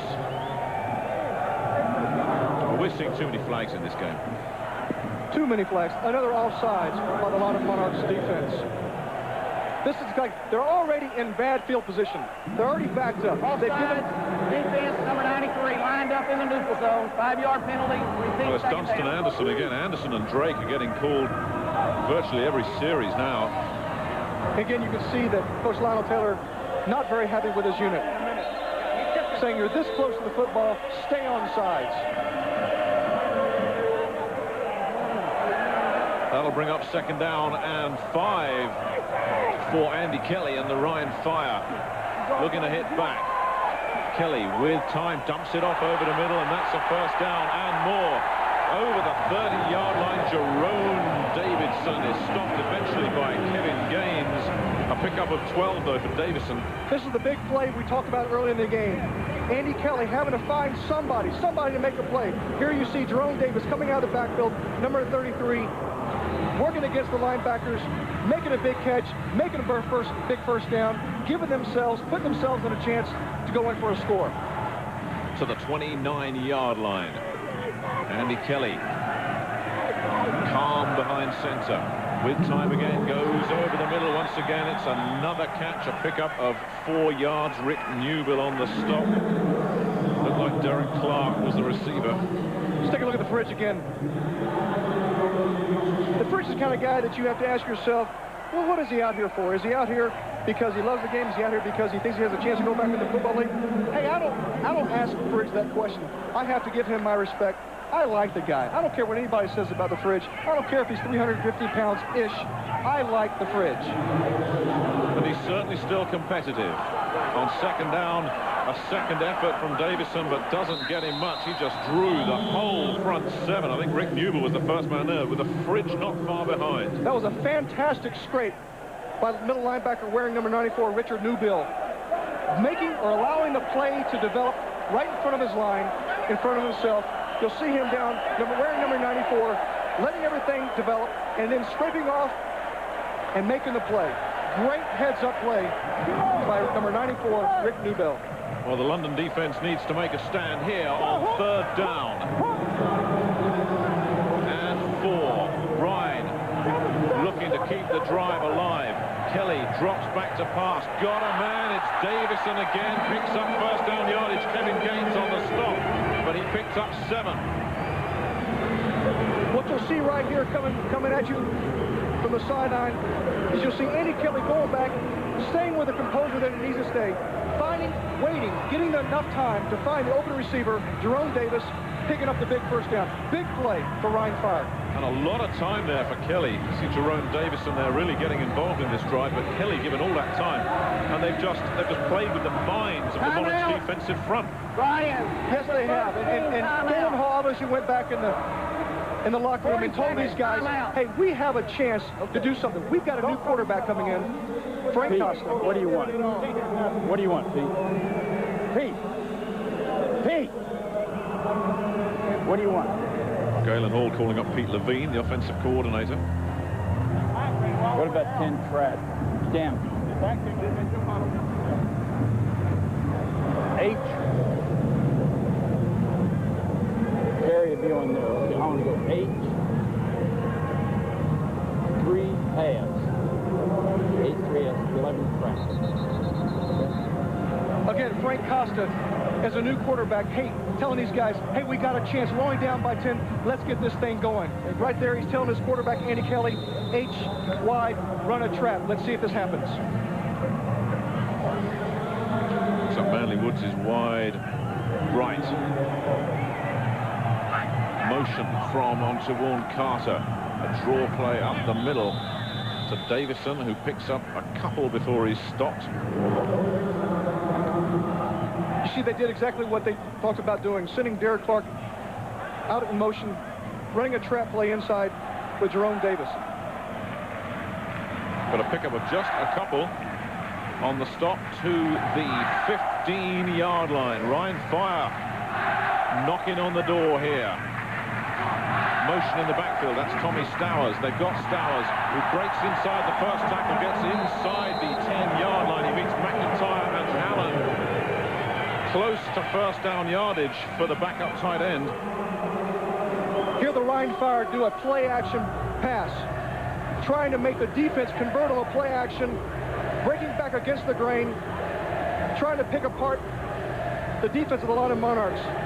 Obviously, you see Andre Allen staying with the play, stopping for third down. 3rd and 2, and this is a big one for Rhein. They don't want to settle for 3 points here. Straight into a wall goes Jerome Davison. He had a second effort, but I don't think it's going to be good enough. Looked like William Perry just stood there and said, all right, get around that.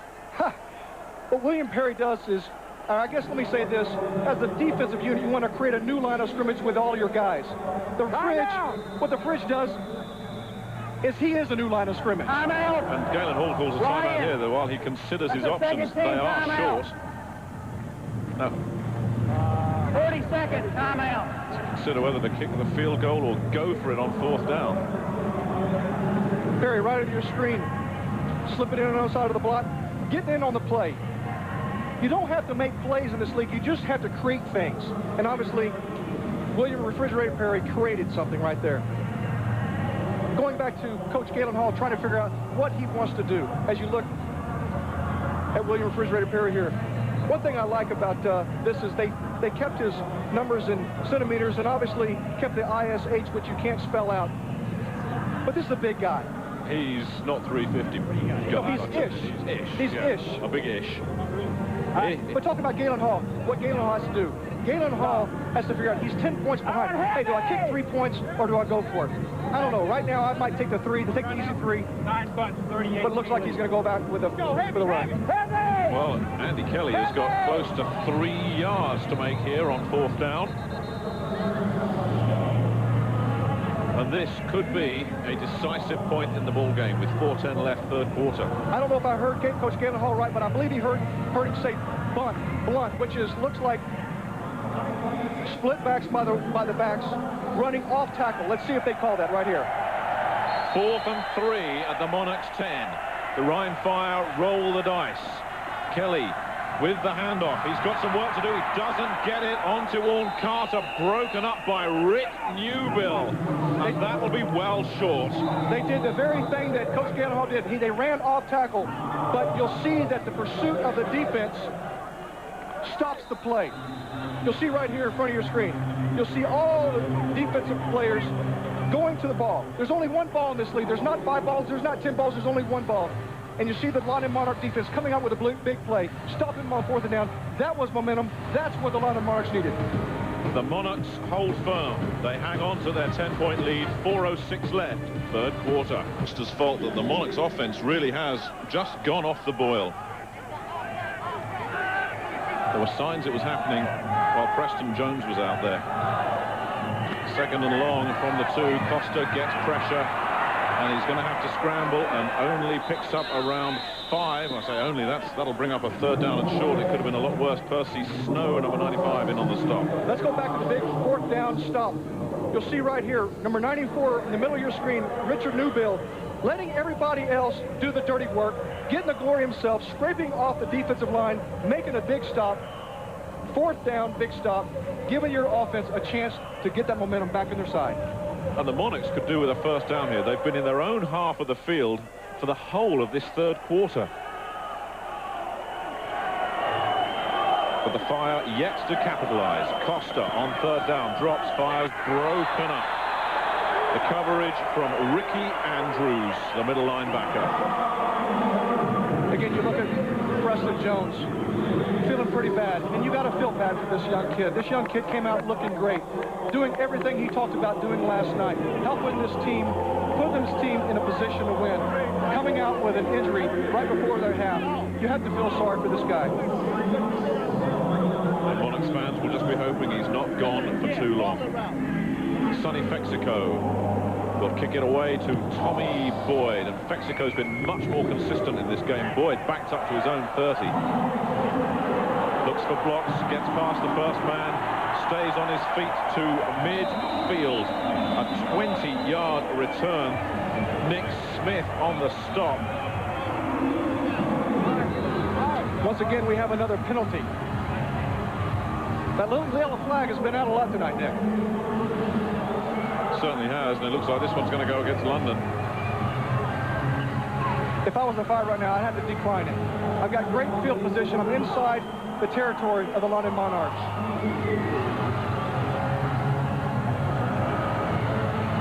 Well, once again, the Fire in tremendous field position. They've been camped in or around the Monarchs half. Illegal downfield on the kicking team, number 97. That penalty is declined. First down. It's Horace Morris. Still too many flags for Lionel Taylor. Over 100 yards in penalties last week in Frankfurt. This is better, but it's still too many indiscretions. First and 10 from their own 49 for the Fire. Kelly with another little swing pass into the flat to Derek Clark, who can't break the first tackle. Kenny McIntyre comes up to finish it off after Andre Allen had made the stop.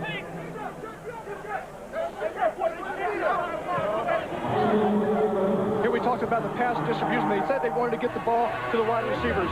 They've hit the wide receivers only 2 times, but they're going to their tight end 6 times, and they're going to the running back 7 times. This is what you call versification. They're utilizing everyone across the board. But it's still all the low percentage stuff. Well, the high percentage stuff, rather, low risk stuff. Second down and long. Kelly still with a lot of time, gets Derek Clark, who breaks the first tackle and will pick up a first down. Nick Smith on the stop, but a gain of around 9 for Clark.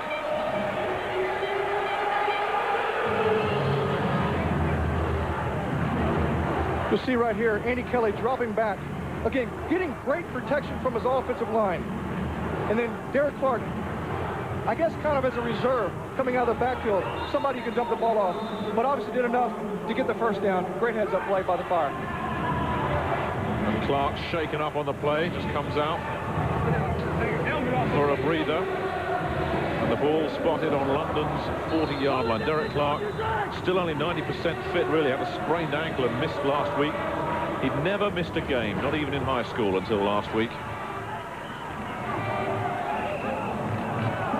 Kelly drops to pass once again. It's juggled. And a dangerous play there for the Fire. Kevin Gaines closing in on Byron Chamberlain. That ball was a little bit thrown behind Byron Chamberlain, almost giving a chance for the London Monarchs to come up with yet another big play. That thing was hanging there.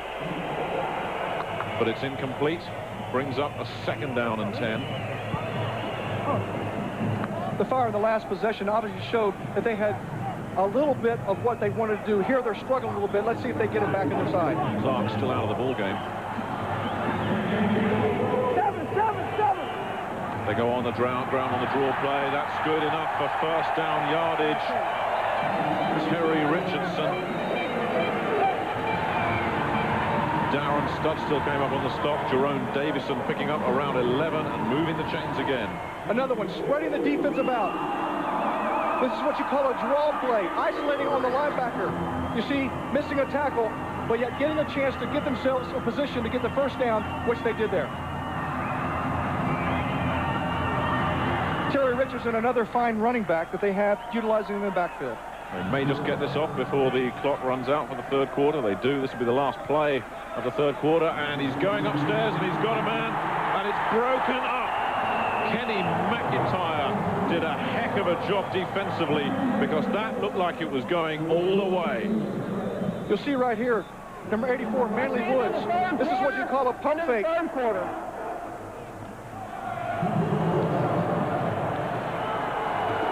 A ball underthrown. Kenny McIntyre does just enough. Rhein denied once again. We'll be back after this. Back in Dusseldorf, Nick Halling along with Garth Jacks of the Arizona Cardinals. London hanging on to this 10-point lead, but Andy Kelly nearly closed it up on that last play. Manley Woods was its intended receiver. Kenny McIntyre coming up with another big defensive breakup. But it's second down for the Fire from London's 28-yard line. This thing a long way from being over. Got an open man again, a pickup of around 3 yards. He's gone to Tommy Boyd this time. Rick Newbill, who's having a busy night on the stop, but Kelly completing over the middle. Let's go back to the play where you see number 84, Manley Woods, going on a pump fake and beating Kenny McIntyre, but the ball is underthrown by Andy Kelly. That would have been, Nick, a big play, big momentum drive boost for the Rhein foul. However, it turns out incomplete pass. Big third down coming up for the Fire. Third and about 6. Kelly with time fires, gets Tommy Boyd again, who rolls out of bounds at about the 14. A pickup of 11. And we said they need to find their wide receivers, and Andy Kelly's looking for them now. Yes, they are. They're doing what they need to do. They need to utilize all the receivers, not just the tight end Byron Chamberlain, but they're trying to find the other receivers, isolate on the cornerbacks, which obviously is a strength to the London Monarchs, but they're doing what they need to do. And he's got 2 NFL wide receivers, Boyd from the Lions, Woods from the Seahawks, guys that can play. He's got to find them. First down Fire at London's 15. Can they make this drive count? Back on the ground with Derek Clark, who picks up 6-7, still on his feet, in the end zone, touchdown, Rhein Fire. And that was all Derek Clark. A fantastic call by Galen Hall. We'll get an end zone shot look here. Another quick draw to number 43, Derek Clark, reading his block, but making plays, staying on his feet. This is what you want from a National Football League quality type of running back. A guy that's capable of making big plays. And there you see it right before your very eyes. A guy, Derek Clark, brought here, sent here by the Broncos, making a big play, putting the Rhein Fire back in this football game. The man for Bergsmuller's got to make the extra point, which is no given. But no problem. Look at that. You couldn't get much straighter than that. And we have a ball game here, and Derek Clark has given the Rhein Fire the spark they've been looking for all night. You know, this is a guy that you have to sit there and say, does he belong in the National Football League? Let me tell you something. From that play that just happened right there, running the draw, breaking tackles, making a big play, you have to say, yes, he does. You'll see again, right here, coming right at you. Derek Clark, breaking tackles, arm tackles by the London Monarchs, but finding the end zone, taking that inflated pigskin across the chalk line, 6 points, puts them right back in the ball. He's been watching rugby. I mean, that was a rugby dive there at the end. You know, the only thing missing here, Nick, was his dance. Yeah. It's only the German players that do that, I think. They have an injured Rhein Fire player. You know, I know you didn't watch much telly when you were a young kid, but they were my 3 heroes as a young kid, were the Three Stooges. And if I ever want to catch a ball to score, I do the curly shuffle. that's why I keep that back. We'll draw a veil over that one, Garth, I think. We're going to take a break. 13:40 left in the ball game. 10-13. Here in Dusseldorf, Nick Halling with Garth Jacks of the Arizona Cardinals. And that Rhein fire touchdown you sensed has been coming for a long time. And London are in for a very difficult 13 minutes and 40 seconds. Profile Greer fields at his own 12. Looks for some running room. He's got running room. Only the punter to beat. Greer past the punter. He could be gone. He's gone. What a play from Profile Greer. Talk about a big play. This is what the London Monarchs did. They gave up 7 points on the touchdown by Derek Clark, but they came right back and they took the stinger right out of the Rhein fire, putting 7 points back on the board in the return game. This is what football, folks, is all about. You'll see right here, Profile Greer getting a play, reading his blocks, missed tackles, but this guy, Profile Greer, does what he does best. He runs for daylight, using the sidelines to his advantage. The only one that can stop him is Manny Bergsmuller, but obviously Manny's not strong enough, not fast enough to make a play. This is what big plays are all about. And it was Russell White with the block at the end. Victor Exabubadike made a huge block at the start of that kickoff return to spring Greer. What a play for London. And that's taken the crowd out of it. It was getting really tense. The extra point attempt is good from Kevin Hurst. So the Monarchs have broken open a huge special teams play to go back to that 10-point lead, and Profile Greer, a real pocket dynamo of a player, 88 yards for a touchdown, and it's good enough to give London a 20-10 lead, 13:23 left. Hey, we got a football game here. That was an excellent run back, Profile Greer. And Profile Greer used his speed to get through, but he got some good blocking. He saw where the hole was, and then it was this real quick burst that got him through that hole and open. And you're going to see the big block is Victor Exabubadike. That's the big block right there. It was in the back. We've already gone past it because it was in the back, but now you see he's got his alley open, and he's seen it, and he's going to go right through there with a burst of speed. And I'll tell you this one thing that we went whoa here, because as he heads up the sidelines and it gets crowded, and we're going to see it, it's coming up just about when he hits the sidelines. It looked like he was close to stepping on that line, and right about there. Yeah, he did. Look at that, and look at the referee's face there, and let's see what happens. Okay. Is he on that, Chuck? Is he out? Well, Nope. Referee's right there. He wasn't going to call it. can't say it was a homer. Not at all. But, I mean, not to take anything away from Profile Greer, because what you want on that kicking return is a guy who makes the decision quickly, sees the hole and makes a decision, and then uses his speed to get through that hole. And I think that's one of the things that Lionel Taylor picked up on this weekend. When I went to the Monarchs practice, he was spending a considerable amount of time on special teams. Tell you what, the special teams stepped up to the plate this time. That's all you asked for. And, you know, and it's been, that's probably for the season, has been one of the major problems that has been the Monarchs, has been the play of the special team offensively and defensively. And one of the things special teams do for you is that special teams always come after something has happened. Yep. So when you're punting, it means you failed. When the other team has scored, it means you failed. So your special teams give you a chance to reverse the situation right away. And that's just what's happened here. The momentum of the game has just flipped over 180 degrees. So what does that do for the psyche of the Rhein Fire? They got themselves, they were back in the game. All of a sudden, they're back in the same predicament that they were in 10 minutes ago. Tell you what, they're fighting an uphill battle. That really broke their back in a sense. But I tell you what, it's not the game not over yet, because anybody can win this game. Yeah, it's been a good game by the Monarchs, and we'll continue to see a good game. Back to Rhein Stadium. Now, can Rhein Fire respond in kind? Larry Kennedy gets met and nailed by Victor Exabubadike, who made that huge block that sprung Profile Greer on his 89-yard touchdown return. Victor X really playing a big part on special teams.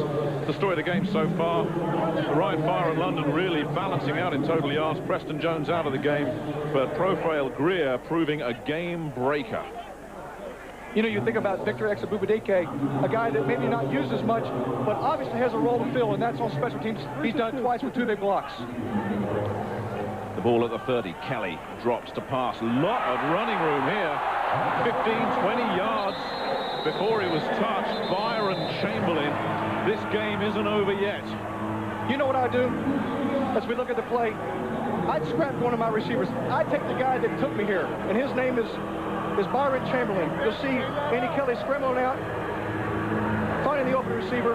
Number 82, Byron Chamberlain, working upfield for extra yards, positive yards, keeping the ball in the right hand, making a big play. This is what Rhein needs. 20-yard pickup to midfield. Rhein Fire looking to respond early. They have lots of time over the middle. And a gain of close to first down yardage again for the big tight end, Nick Smith, on the stop with Andre Allen. You'll see Andy Kelly composing himself, staying in there under pressure. You see right here, taking a drop back, keeping his eyes on his target, Byron Chamberlain. But I don't think Byron Chamberlain knew that ball was coming to him. I think he just looked up and said, hey, it's an early Christmas present. Look what I got. A Christmas present of 9 yards, second and short for the Fire. Flag comes in. They stay on the ground. Jerome Davidson stopped by Nick Smith and Kevin Gaines, but a flag on both sides of the field. Again, you'll see the voice inflection from Andy Kelly, pulling the defensive line from the London Monarchs off sides. But the key here is the fact that the London Monarch players seem to stop. But as you're always taught as an offensive player, if the defense is offsides, if you're offsides, continue the play. Offsides, defense number 92, penalties declined, first down. Now it's Blaine Berger's turn to get in on the act. And the reason why you continue to play is for the very reason right there. You never know whether it's going to be on you or against the opponent. But you wait for the zebras, the umpires, the referees to make that call. But you continue to play, and that's exactly what they did. To London's 34-yard line, first down, Rhein Fire, just under 12 minutes left. Fire down by 10, Andy Kelly calls timeout, doesn't like what he sees. Timeout, Ryan, that's a third and final timeout. You know, you've got to like Walt Coleman, our referee today. You know, he hasn't said Ryan yet, it's always timeout Ryan. It's the Ryan Fire. No, Will's on the line. I thought he was coming. On the line. Well, Nick, I'll tell you what, if you try to get my pronunciations of some of these guys.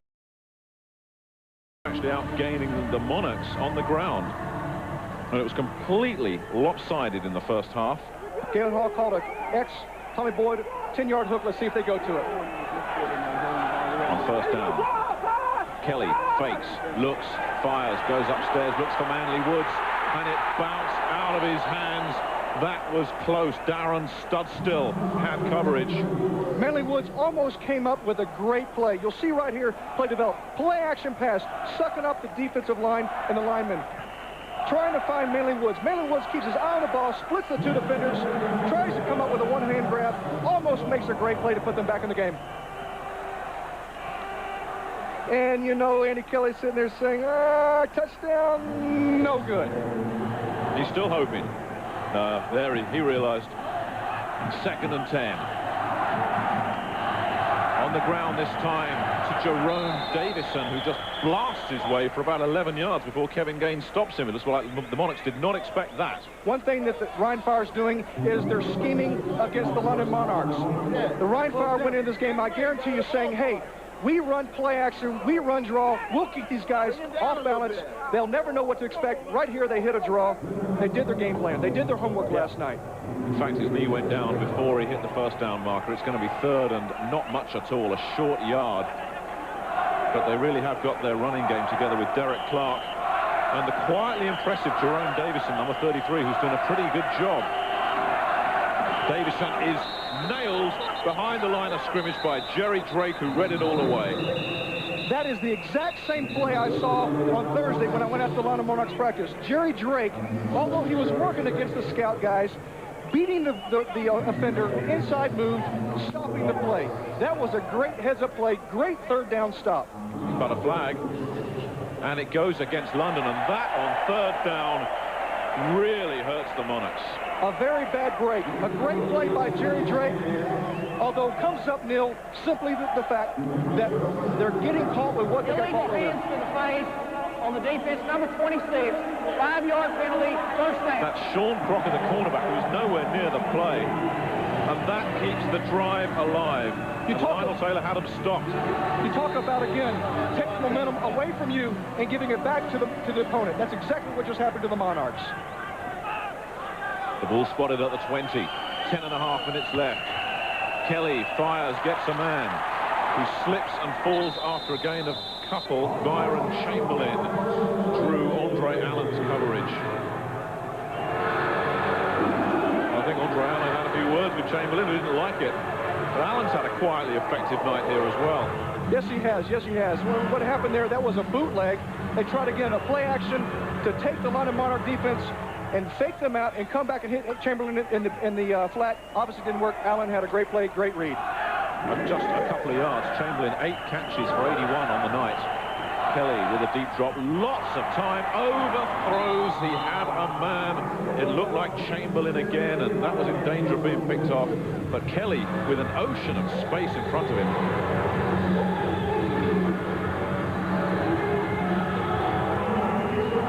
We'll see right here, Byron Chamberlain working again against Allen.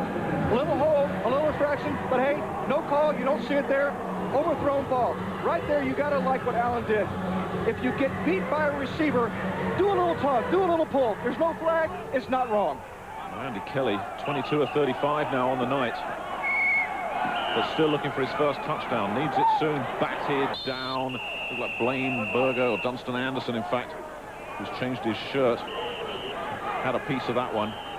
And that brings out the special teams. Looks like Leo Aragus is going to attempt a field goal.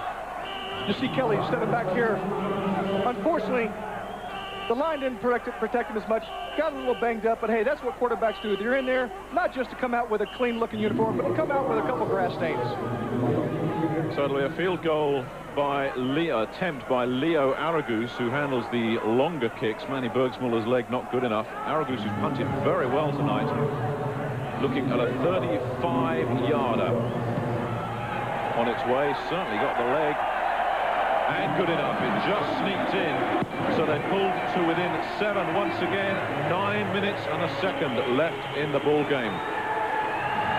The Monarchs hanging on, 20-13 over the Fire. We'll be back.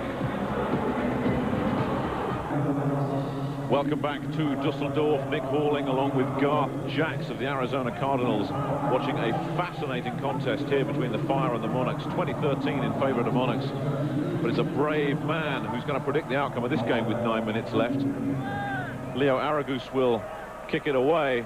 The Fire mindful of Profale Greer, who ripped off the last one for 89 yards and a touchdown, and it's Greer who's going to get this one at his own 14-yard line. Not quite so special this time, down at the 25-yard line. So Frank Costa will have quite a way to go for the London Monarchs, and he's in because of the injury to Preston Jones, that hamstring tear. Well, you see right here, circle on your screen, right in front of you, his right leg, when he plants his leg right here, his left leg, when he plants right here, his hamstring pulling or tearing. We're not sure, but he's out of the game.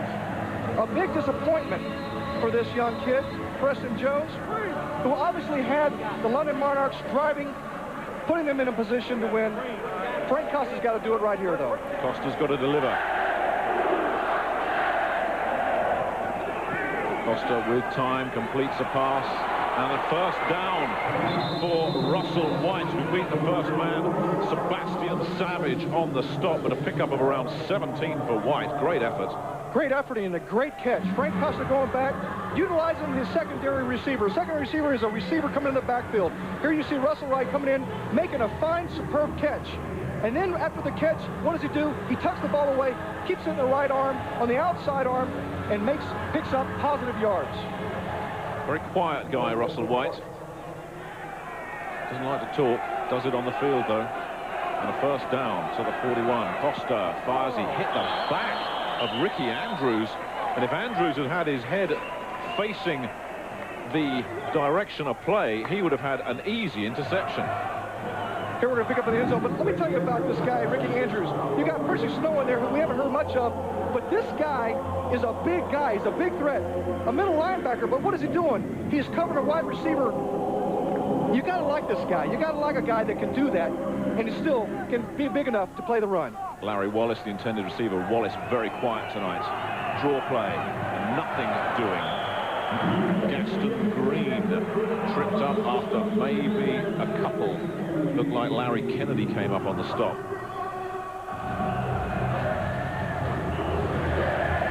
lost his numbers, 2 of 6. Last week he was 3 for 12 with a lot of drop passes in there.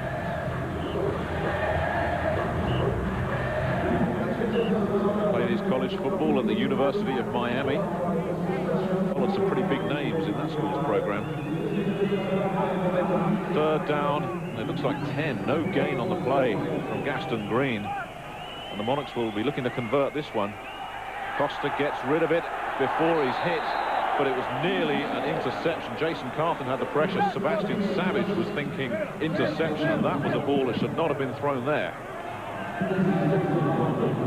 Here you're going to see the pressure on Frank Costa.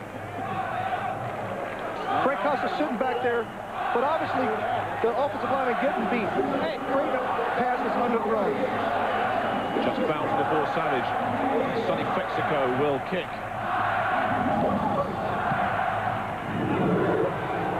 Tommy Boyd calls for a fair catch at the 18-yard line. 6:42 remaining in the ball game. The London Monarchs hanging on to a 20-13 lead. The Fire looking to hit back.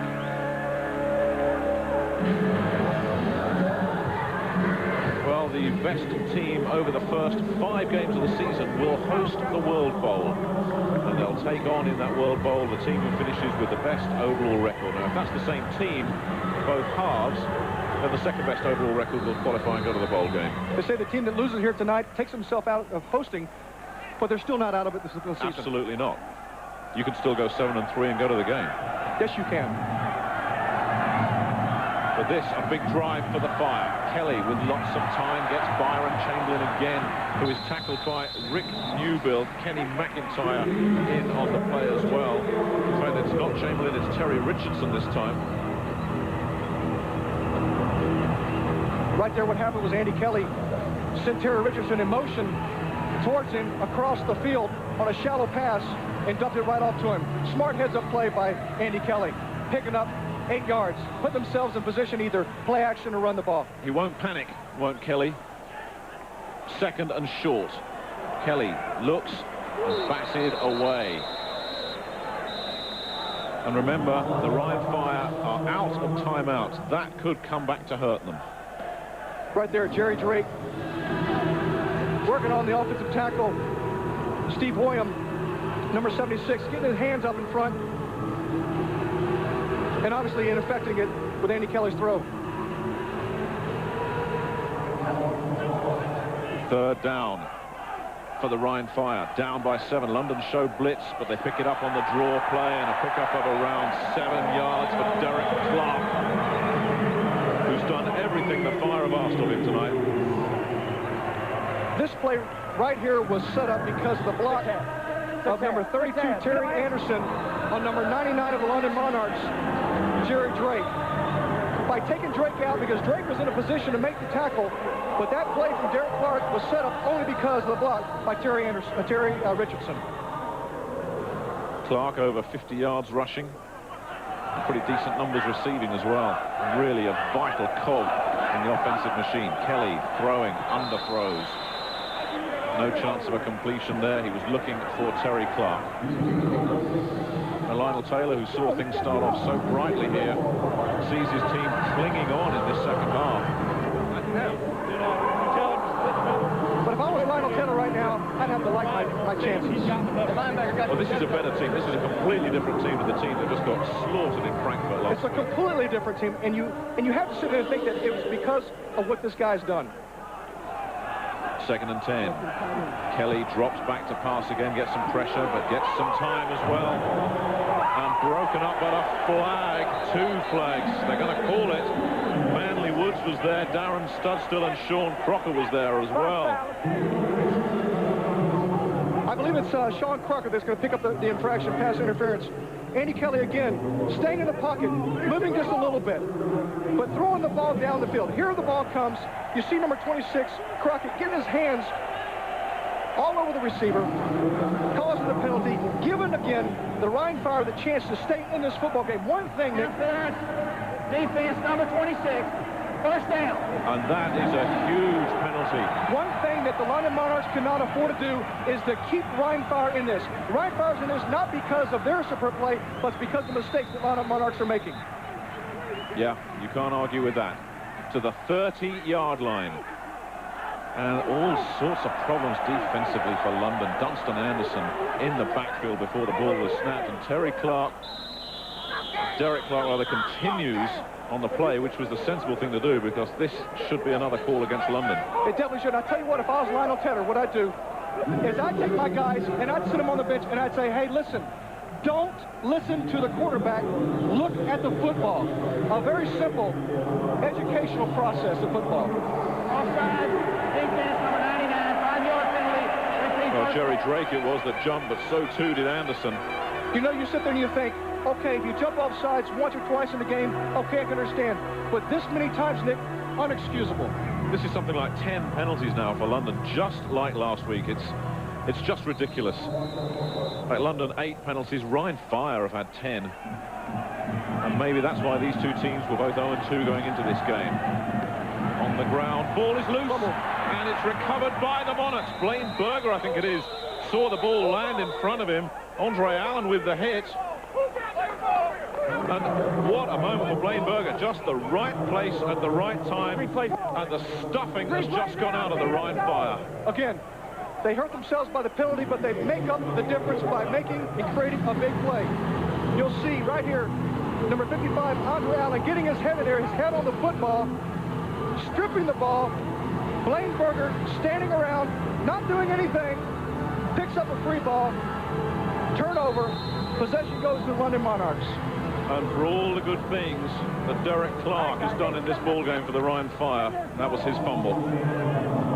And with 4:21 left and Rhein Fire with no timeouts, the London Monarchs will be looking to put this one away. Gaston Green breaks through the first tackle, can't break through the second one, which is Percy Snow, the middle linebacker, who's been quiet tonight. You know, you talk about the pressure that Frank Costa was under when Preston Jones went down. I tell you what, if you're Frank Costa, you go over there and you high-five the defensive line, the defensive unit, because they're giving him, Frank Costa, the chance to take this victory or take this ball and drive it down and seal a victory. Under 4 minutes now. London still leading by 7. Second and long. Around 7 to go for Frank Costa and the London Monarchs. They stay on the ground. Gaston Green gets the call again and won't pick up much. Maybe a couple before he's gang tackled Jason Carthen in on the stop. Well, this is the first game of the weekend. Tonight, week 3. Tomorrow, Scotland take on Amsterdam. Barcelona take on Frankfurt. The Claymores and the Galaxy looking to improve their 2-0 record. Amsterdam and Barcelona looking to level all 4 of those records up at 2-1. What the Monarchs are doing here is they're just doing ball control. They don't want to put themselves in any position to turn the ball over to give a chance for Rhein Fire to get back in this football game. 3rd down and 6. London looking to convert. Costa drops, has a lot of time, and he has a man, but it's short of first down yardage anyway. Mike Titley and the punting unit will come on. Jamal Cox had the coverage, and that's not what the Monarchs wanted at all. They've only taken about a minute off the clock. Now this is a huge play. You'll see right there, showing blitz, coming back, making Frank Costa think his fine receiver. 3rd and long, trying to find him, but a big play, a big breakup. That's exactly what Rhein Fire needed, Nick, to put themselves in position to take the ball down the field and maybe get a chance to score. Obviously, you see by here that they're going to put themselves in a fine position for field position. With less than 3 minutes remaining, Sonny Fexico will punt it away to Tommy Boyd. Fexico's been much better this game. That was a short one, though, to the 35. Boyd stood up by his own man, gets past the first tackle, gets to around the 44-yard line before he's stopped by Darren Studstill. And the Rhein Fire will have 2 minutes and 44 seconds to march this thing around 56 yards. 73. Look at London's problems on 3rd down. And again, you talked about 3rd down conversions, 3rd down percentages. Rhein Fire, 3-10. London, 0 for 10. That is not winning football. You want to put yourself in a position to lose, or you put yourself in a position not for a chance to win, you struggle on 3rd down conversion. First down. It's going to be a nail-biter for everybody in the Rhein Stadion. Can the Fire level it up? Can London hang on? Tommy Boyd is miles open, and picks up around 15 yards before Sean Crocker finally gets there, but there was nobody within 5 yards of Boyd when he made that catch. No, you're not. And you sit there and think, well, maybe there was a little confusion in the secondary, thinking, okay, we're going to play a zone coverage. Oh, no, we see that the defender slipped down, giving Tommy Boyd the chance to make an easy grab, get out of bounds for a first down. 15 yards on the pickup. Sean Crocker just slipped right there. Big pickup for the Rhein Fire. They're in London territory again, 2.5 minutes remaining. Kelly passes intercepted, picked off by Kenny McIntyre, his third of the game. This could be gone. Bye-bye. McIntyre's won it for London. If I'm an NFL coach right now, I get him on the next plane out of here. I want this guy in my camp. 3 interceptions tonight. You can see right here, Coach Gannahall disgusted with the opportunity, throwing away a chance. But Kenny McIntyre reading the delivery by number 7, Andy Kelly, making a fine break on the ball, picking off the ball and showcasing all the way down the sidelines for 6 points. Folks, it doesn't get any better than this right here. When it came to it, it was special teams and defense. And London, with 2:24 left, have just wrapped it up. Kevin Hurst will attempt the extra point from Sonny Fexico's hold. No problems for Hurst. It's gone deathly quiet in the Rhein Stadion. And London lead it 27-13, and Galen Hall knows that's it.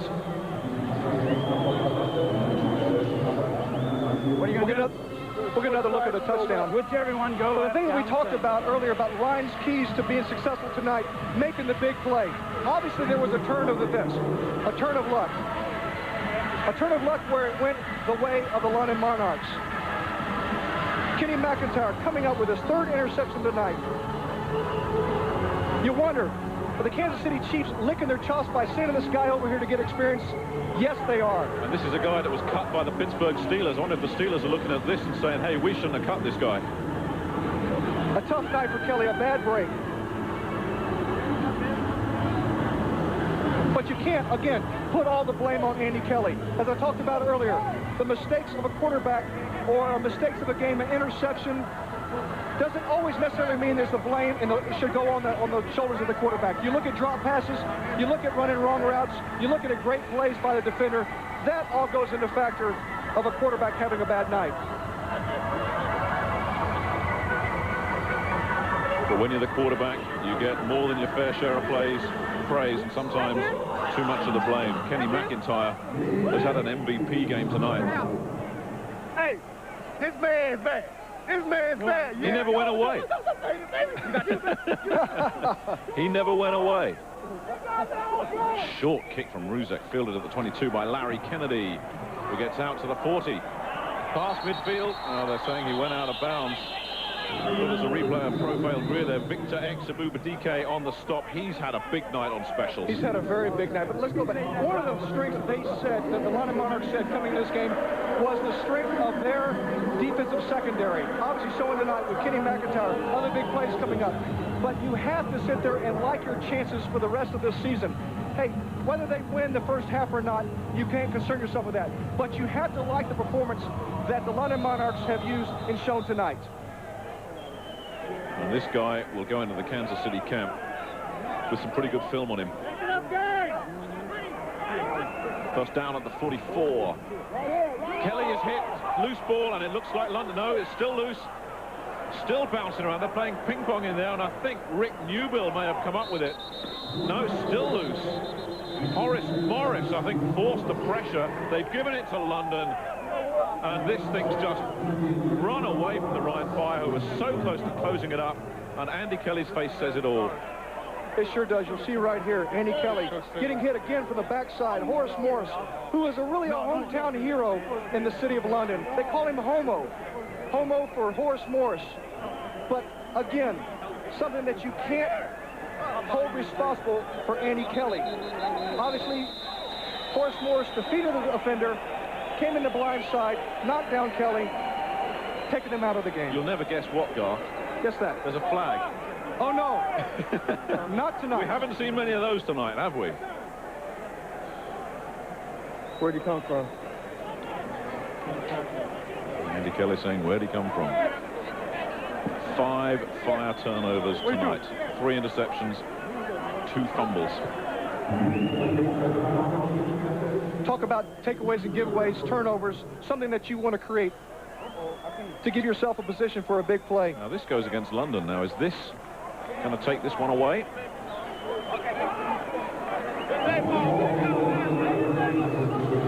Well, the Rhein Fire offense is going back out there. Well, this is just getting ridiculous. Andy Kelly's back out there for the Fire. And Lionel Taylor will come out of this with a win, but he'll sit down with his guys and say, let's talk flags, fellas. You know, you'll take a win any way you get it. You'll take an ugly win. Violation of the national player rule on the defense. That's a 5-yard penalty from the previous spot. Still be first down. And that's just a ridiculous penalty. It is ridiculous. You'll take an ugly win or a pretty win, but let me tell you something. If I'm Lionel Taylor, I take these guys. He said it earlier, he's going back to training camp mentality. What I would do is I would take these guys and I'd teach them how to play proper football. I don't care who you are. You hear Lionel Taylor on the sidelines, not happy. But the Monarchs have pulled in so many flags the last 2 games. And you can't blame the officials. They're doing their job. No, they're not. They're out there taking care of this game. When you consider, though, that Taylor and Bob Zeman took over really on Wednesday effectively, they've done quite a job with the Monarchs. Kelly gets pressure again, just manages to dump it off. He was looking for Derek Clark, a lot of pressure. Horace Morris had his ears pinned back on that one. And that is the 2-minute warning with the score. The Monarchs 27, the Fire 13. We're back after this. With the plays, but let's look back in the years when you were with the Cincinnati Bengals. Super Bowl, what's the feeling of playing in an awesome contest like that? It was a great feeling, a lot of pressure on that. A lot of stuff happened before that, anything going on. We had Stanley get in trouble the night before the game, all that. We had the riot going on. So many things would happen, but it was an enjoyment just for playing the Super Bowl, because that's an experience you'll never forget. Of course, you always want to win, but somebody got to lose, somebody got to win. But it was a game that was one of the most talked about games in the history of Super Bowl. You got beat by Joe Montana. No doubt about it. We felt like we left too much time on the clock for him, because he had to go like 99 yards. As showing you there, he's a Hall of Fame, and if you're going to lose to somebody got class, and also going to be in the Hall of Fame, and that's just part of football. You have to live with. Okay, Mike, MVP of this match. You got to say Kenny McIntyre, and it's not because of the touchdown, but he got 2 other interceptions that led to points, and he stopped Manley Woods when he got beat bad. If you're a Monarchs fan, you're pleased with that scoreline, but I think if you're Lionel Taylor, you realise this was a victory that could so easily have been snatched away from you. Yes, it could. Let's listen right here. Let's listen in. Now look. Hey, we are playing our hearts out. Physically, mentally, we're not even in Germany. All we got to do is go back and play. Back up 12 yards off, 12 inches off the ball. Get a foot off the ball. Damn what they do. When this ball moves like this, then you move. If that ball don't move, I don't give a damn. Well, sound advice. Meanwhile, Kelly looks to put it upstairs. I think that one got tipped at the line of scrimmage and went out of bounds. Kenny McIntyre was sniffing around for a 4th interception, but that would be greedy. That would be good. But you know what Coach Taylor was saying? He was saying, hey, physically, you're playing well. Mentally, you're playing terrible. And he talked about it early in the week, going back to training camp mentality. Running the ball, throwing the ball. Well, let's throw in another objective, staying on sides. Yeah, absolutely. But he knows what has to be done.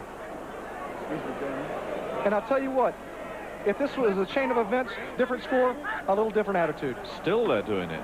Draw play sees Derek Clark with some running room. Darren Studstill eventually bringing him down. But that keeps the clock running.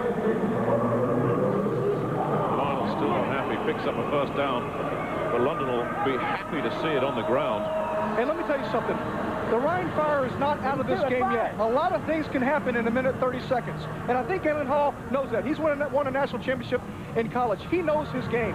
This game is not over yet. They punch this one in. They go for an onside kick and recover it. There's all sorts of things could happen. Kelly drops, fires, gets a man who's open, who gets out of bounds. Tommy Boyd with the smart play. Kenny McIntyre on the stop. 1 minute 12 seconds left. Pickup of around 5 yards to London's 17.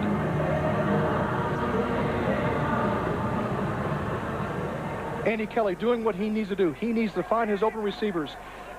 Knowing that the London Monarchs are in a prevent defense, they've got to defeat that prevent defense if they want to win tonight.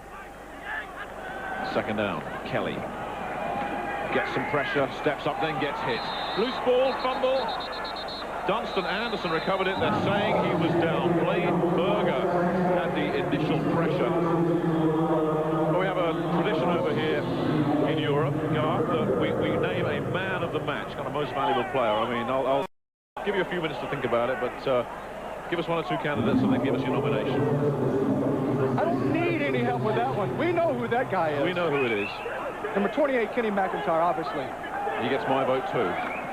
Kelly on 3rd and long. Jenkins with the pressure. Jenkins has almost got him. Kelly got away. Good play from Kelly. And got a man, but it's out of bounds. That was a great effort from Tommy Boyd. Fantastic effort from Tommy Boyd, but even better effort from number 7, Andy Kelly. Andy Kelly scrambling around. You'll see right here in front of you, Andy Kelly feeling the pressure. And scrambling around, breaking away from tackles, throwing the ball around, trying to get in and make something happen. I like this guy. Hey, if they come up with a loss, you have to like the performance from Andy Kelly if you're Galen Hall. Well, turnovers have hurt Galen Hall tonight, no question. 5 turnovers. You can't do that and win. Turnovers and penalties. 4th down. It's desperation time. Put it upstairs. It's picked off again.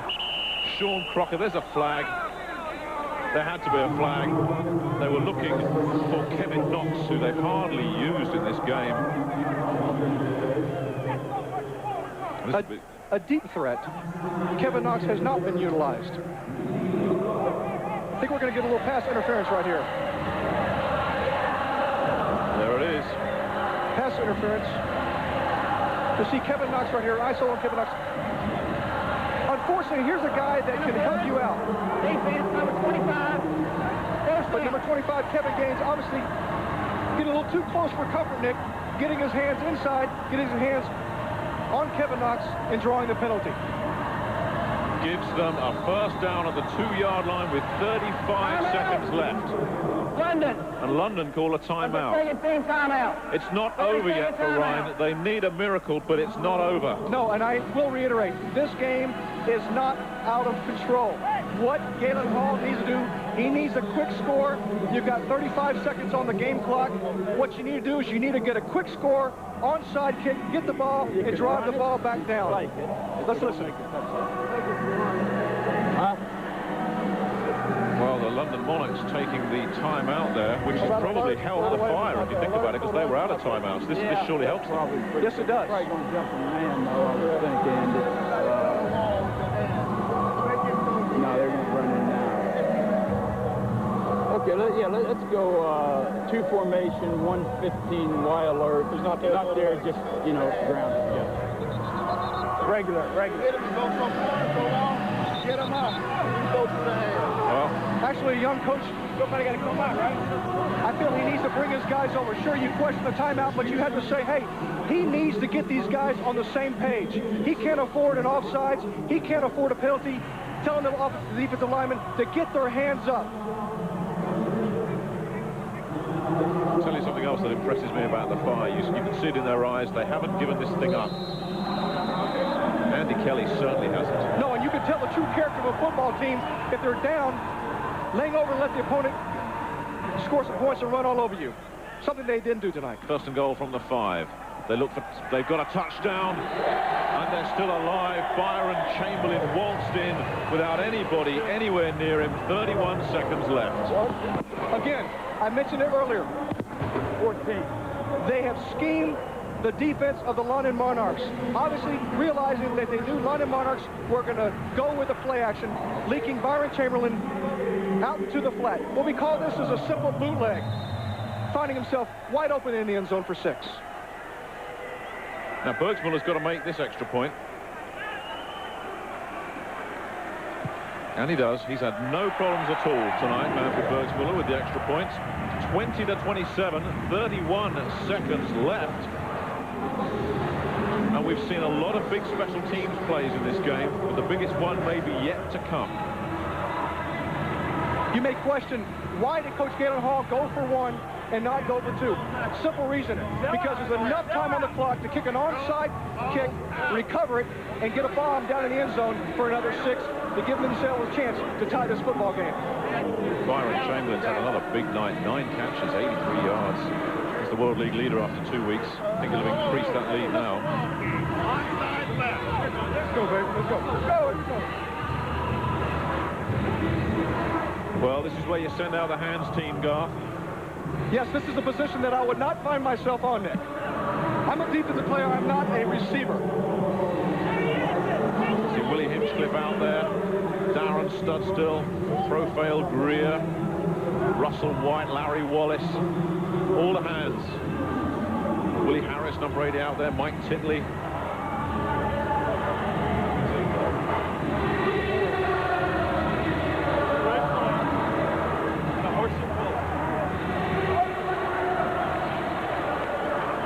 Preston Jones watches from the sideline with his hamstring injury.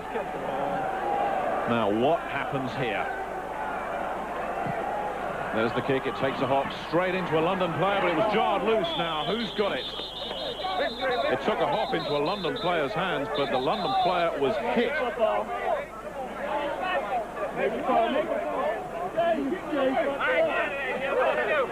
Well, there's not much pushing and shoving down there. No, it looks like it's the London's ball. Yeah, London have picked it up. Mike Titley, I think, was the first player there.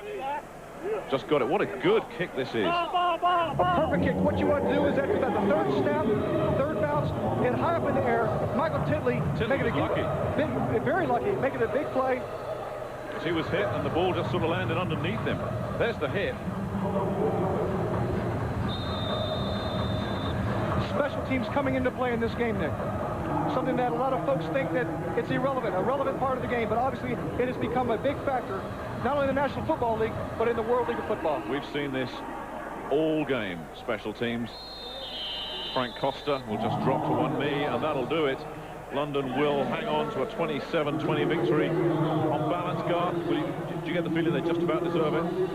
You know, I did. Coming into the game, we weren't sure how Lionel Taylor was going to respond to the firing of Coach Bobby Hammond and replacing him. But obviously tonight, he's done a fine job. His first professional head coach, but he did what he needed to do to not only get a moral victory, but get themselves off the loser board and get themselves back in the winner's bracket. The Rhein Fire dropped to 0-3. A wet Lionel Taylor improves the London Monarchs to 1-2 and gets their season on track. The Monarchs have hung on. It's been a nail-biter in this fourth quarter, but it's the Monarchs 27-20 winners. And that'll give them good heart as they go into the game against Barcelona on Monday week. Rhein Fire, they just must wonder what they've got to do to buy a break. Nothing has gone right for the Fire. Nothing has gone right for the Fire, but I tell you what, Galen Hall says this is not an 0-2 team. It is now not an 0-3 team. This is a team that needs to go back to the drawing board, regain control. Hey, our congratulations go to Lionel Taylor's first victory and the London Monarchs, who did an excellent job, 27-20 winners over the Rhein Fires. Now, remember, we're back to see if the Scottish Claymores can make it 3 on the trot as they take on the Amsterdam Admirals. That's on Sky Sports at 9 p.m. And we're back in the end zone on Friday on Sky Sports 2 at 8:30 p.m. And as usual, that's repeated, Sky Sports on Saturday. But note the earlier time, 9 a.m. And it's Sky Sports you need to keep it tuned to as we return to Dusseldorf on Saturday to see if the Scottish Claymores can repeat the success of the London Monarchs. That's at 5:30 p.m. Hey, you want more, you got more. Bank Holiday Monday sees the London Monarchs' first home game under Lionel Taylor. That's at 10:15, also on Sky Sports. I would like to thank our guests, James Brooks, Mike Carlson. Hey, and we'll see you all next time. Excellent football here on Sky Sports.